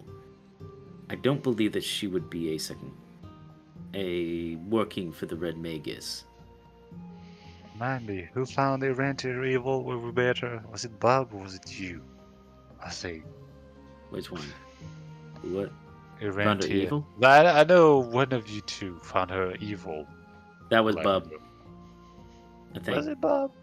I know it was Valese. Yeah. Valese kind of thought she was evil, but only because, oh, you're related. Why do I feel that? You actually have a decent, good heart. Why do I? Oh, because you're related to the matriarch, And she's a bitch. and she's an awful bitch. So he's like, yeah, just unfortunately, you're a nice girl and all, but you have the stink of the dark elves on you. Pretty much.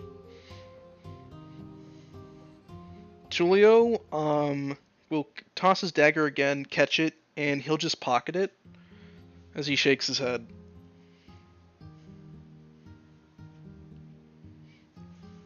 Honestly, the best thing you can do at this point is choose to operate in a way as if nothing's changed. Don't act like you know they're there. Don't look over your shoulder. Don't be worried about what's happening in the temple. Act normal. You change your tune, they know you know. They'll notice. And by the time you notice and start looking for them, they've gone. Act normal. Act like nothing changed. Carry on. Meanwhile, try to catch him in the act.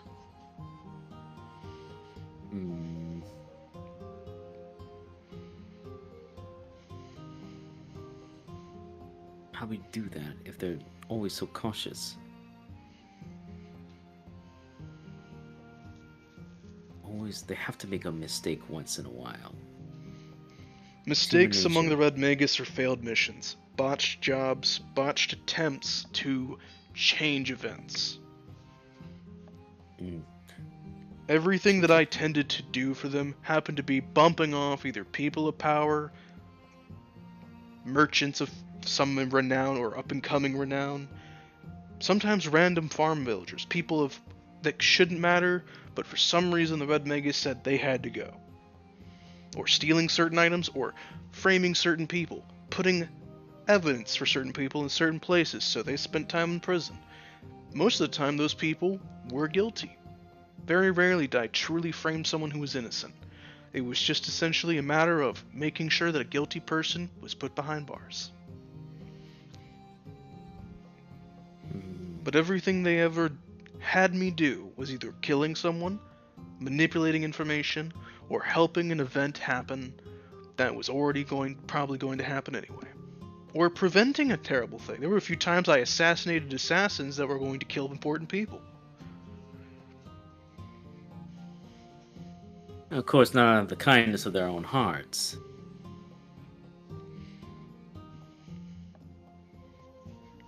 Tulio will actually shrug with a surprisingly honest look of no idea. Yeah. It wasn't my pay grade. If it was my pay grade, I wouldn't have been someone's number one. I would have been an actual Red Magus. Wasn't my point to know. It was my point to get it done. And at a certain point, I realized that... fuck that. Mm-hmm. One day I decided to break the rules and actually look into something. Figure out what the fuck was going on. What don't I know that I should know? Or I felt I should know. I realized after that I needed to start planning to get the fuck out.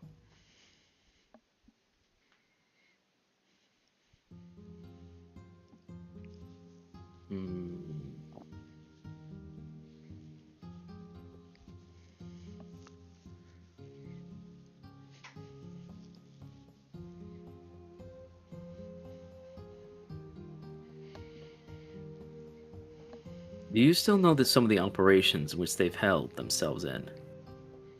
Old locations they used. Yeah. Yeah, I know them. I was intending to reveal them to you later, Chief. When I have certain things moved into place. Do so. If we can't find the snake, let's make sure there's no home they can go to. The less Most of places these to hide. places would be dead. Completely empty, but they're backup locations. They don't like using the same locations very frequently. So if they use one, they don't use it again for a seemingly arbitrarily random point of time. Sometimes they wouldn't use it for 3 days. Sometimes they wouldn't use it for 3 hours. You'd be told to leave and go walk through the market for 3 hours, then come back. Sometimes they won't use it for 3 years, 32 days, and 72 hours. Seems arbitrary, but they always had some goal, some reason they were doing it.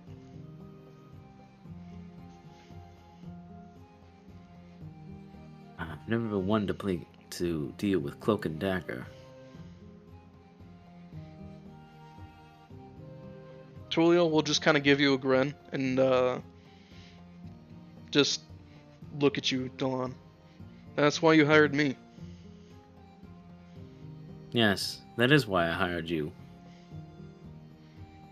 Oh, and the final bit of pertinent information for your righteousness, he says, looking at Helen. The Red Magus has had a schism.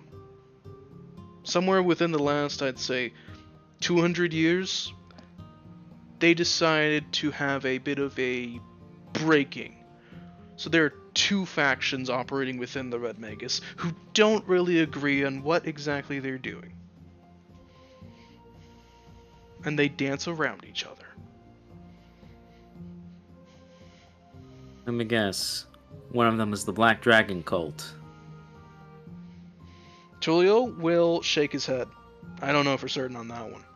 I think that perhaps the Black Dragon cult is a bit of a division that one of them could be using.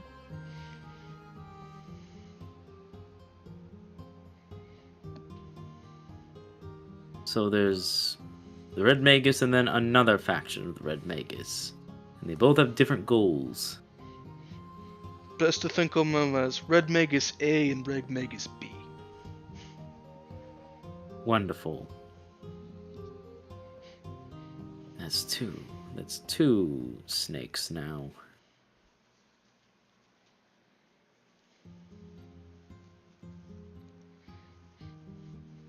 Helen seems to think for a moment, and she will just kind of nod.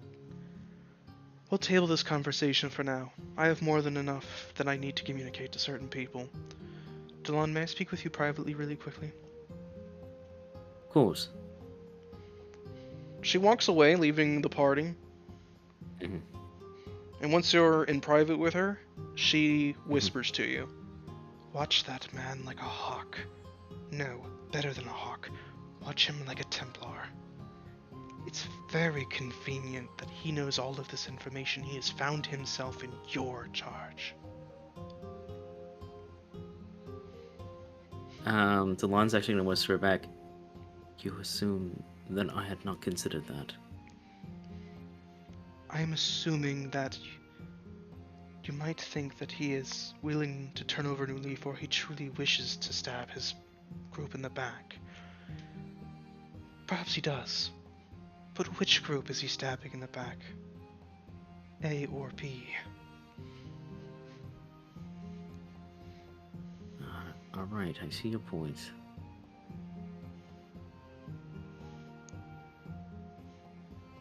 It's entirely possible that he is a rogue agent, but it's also possible he's playing at one. I know. It's something I've been worried about for some time.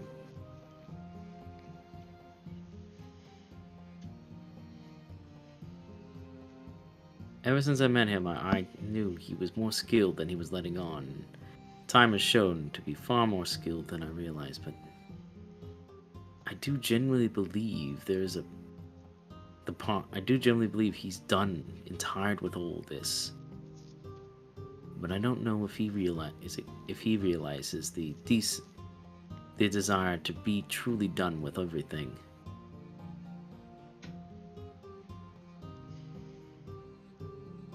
That place still has a hold on him, and somehow I'm just hoping that hold is just not exactly hatred, but the distance he wants to create, and not a communication he still wants to have.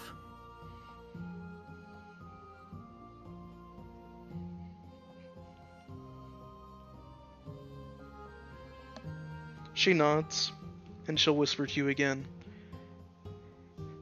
If what he's saying is true, and there are essentially sleeper agents within the temples, that would explain a lot. Also, if what he's saying is true, and what your potential Ophelia is saying is true, then it's very possible that those are the individuals that were instrumental in stealing the bodies of Ophelia and her fellow champions. Yes, I'm sure. It's by the grace of the gods that we were able to save Ophelia when we could.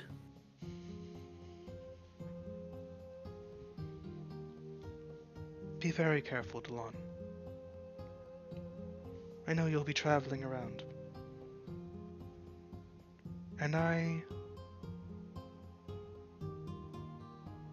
know for certain that the gods have some sort of plan for you and your group.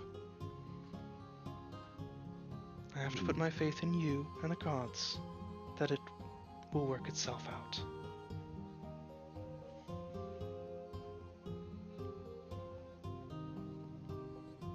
I haven't died yet, and I don't plan to. Good. See her adjust your collar a little and give you a small hug.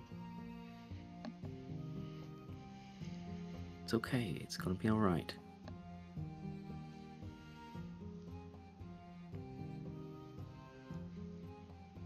She then pulls away from you and gives you a nod.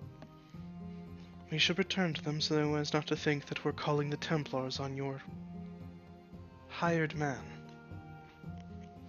I best do so, shouldn't I? And I know you'll speak with this with Father, just...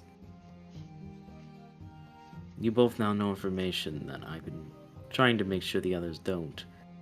This puts you in a higher danger threshold than I wanted to do so. But I know you're the only people that, well, I can trust that get something done. Discreetly. She nods at you. I am your mother, Delon. I will always be in your corner, and your father has more experience in these affairs than either of us combined. I'll tell him everything that I've heard, and I'll make sure to let him know only after you've left. That way you have a head start if he gets angry.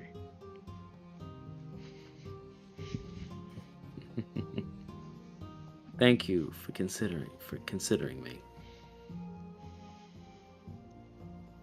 But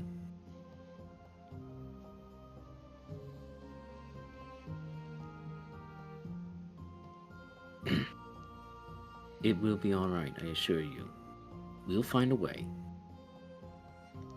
She nods with a surprisingly confident smile. I know there will be a way. The Divines are always looking out for us, especially in our times of need. My fear has now changed. It used to be that evil would be so easy, could be easily defeated in the eyes of good. But I realize now there's a more terrifying reality in front of us. That evil could reside here and have just enough control that it might seem that that was our intention all along. That Cain's could be a cruel place, hidden under the best of intentions. And the gods could not step in that manner. And the unwise would know no different. She shakes her head at you. Do not be so bleak, my son. The Divines have yet to release divine retribution upon the lands. If that day ever comes, you will know that the power balance between good and evil has shifted. But until that point, you know that there are more good in the realm than bad. He nods. All places have a seedy underbelly, a shadow.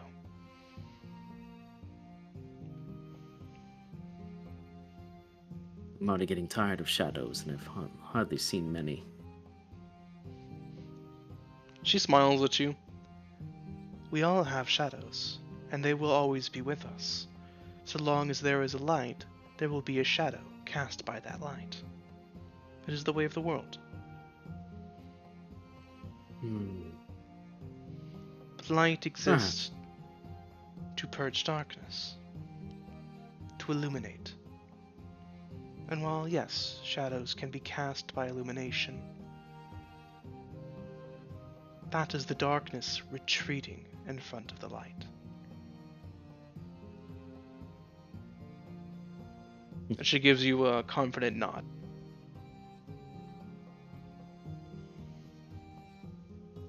Always miss this.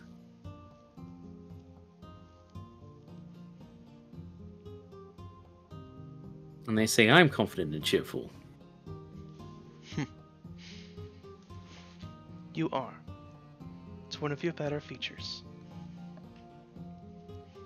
So far, my only best feature I've heard. Nonsense. I was joking. But I appreciate the confidence. Go on. I'll go and catch up. Do what you have to do. She nods, and she will walk with you back towards the room with everyone else. Sorry about that. I was sharing a brief all word with Delon. You have given me a great much to think about.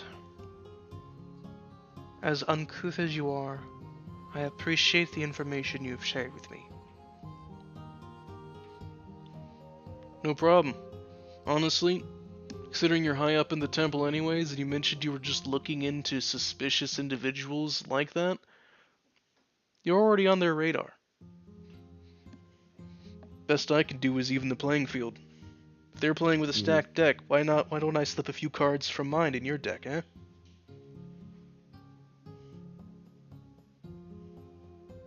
I suppose.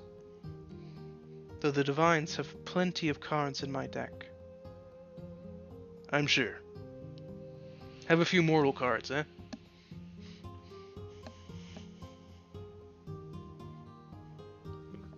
Helen will shake her head and turn back to the party. If any of you wish to speak with me, I will be absent for the next 2 hours. I have to write some letters. But please, enjoy yourselves. If you have need of me, I will be in the library once I've finished.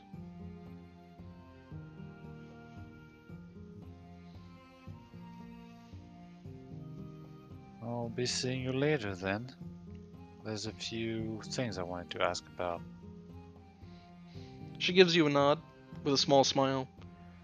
I'll be looking forward to it, Champion of Bridget. Thank you, Mother Gillamy. She nods at you with a smile. Eleanor will give like a small little wave. It was wonderful to meet you. I'm sorry that so much tribulations have been spoken at the table. Think nothing of it, dear. You'd be surprised how frequently tribulations are brought up at the table, with Julian and Marceline bickering as well as with Ambrose stewing. She says that with like a playful smile.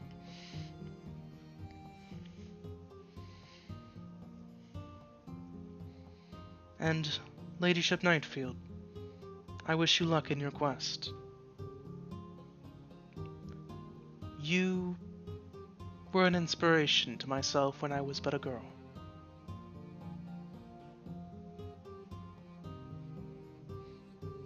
Ophelia will just give a smile and nod, saying nothing else. Helen will then turn and leave the room.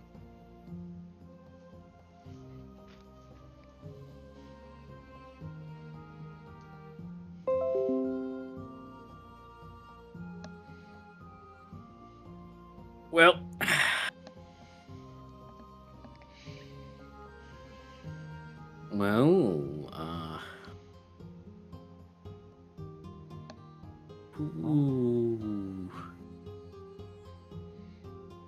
who still wants a tool?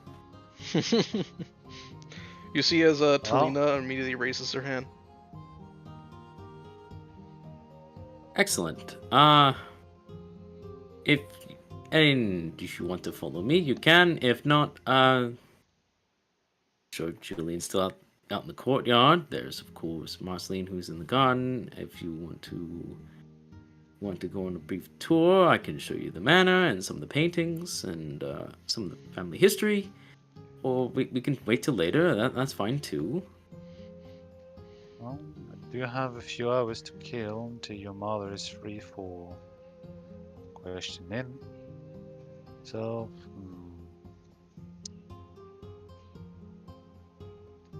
maybe I'll wander aimlessly and see where that takes me. Please feel free. Just try and stay within the grounds. It's quite a bit, so if you want to take a quick bit of a walk, that's fine too. Yorm will stand up. I'd love to see your family home. Show me around. Wonderful. Lady Ophelia, would you care to join us? Ophelia will rise and nod with a small smile. I would be greatly pleased to see your estate. Excellent. Lady Eleanor? Eleanor thinks for a long moment before nodding, but she points in the direction of the garden. I would like to see the garden first. Could I take a small rain check on the tour? By all means. She Please, smiles. I'm sure Marcy could use the company. Good, I was hoping to talk to her. I'm sure she'd like that. She doesn't get much company aside from Mother and occasionally Nan. Good. I really want to rack her brain about her gardening habits, see what she does that might be different, as well as get some nice little stories about growing up with a younger Delon. She has like a mischievous smile as she practically skips out the doorway. I'm sure she'll give you many. And what say you, Bob?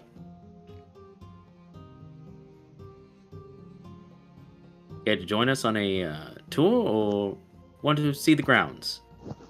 This is a house. This is an artificial house. It is an affront to nature. I was muted. Yeah. Do you want to come with the tour group, or do you want to do your own thing, basically? I can just come along. Okay. I'm sorry there hasn't been much for you to do. That's fine. We got a lot to do in this game, so don't worry. I mean, yeah, but... Also, I was interested in Tulio's bit, so... Okay. Not my family's bit. Got it. That one relative of yours, it would be such a shame if he mysteriously disappeared and had a terrible accident. No! Evan hates If that Julian. happened, it may or may not be Bob who did it. Just saying. He's like, less cool Tulio. And then he'll look to... And then, yeah, Snacks is already gone hunting. Yeah, Snacks is hunting with your dad. Yeah, I guess then it's a little brief for everybody. He's like, well, alright then. Let's see. Here's the dining hall, and this was constructed, and he's just going to go into the whole thing. Alright. So as you go and take the people around on a tour, you see Yorm will pat you on the shoulder, Delon, and you hear him say quite loudly as it echoes down the hall, "Yes, right, Delon, show a girl a good time!"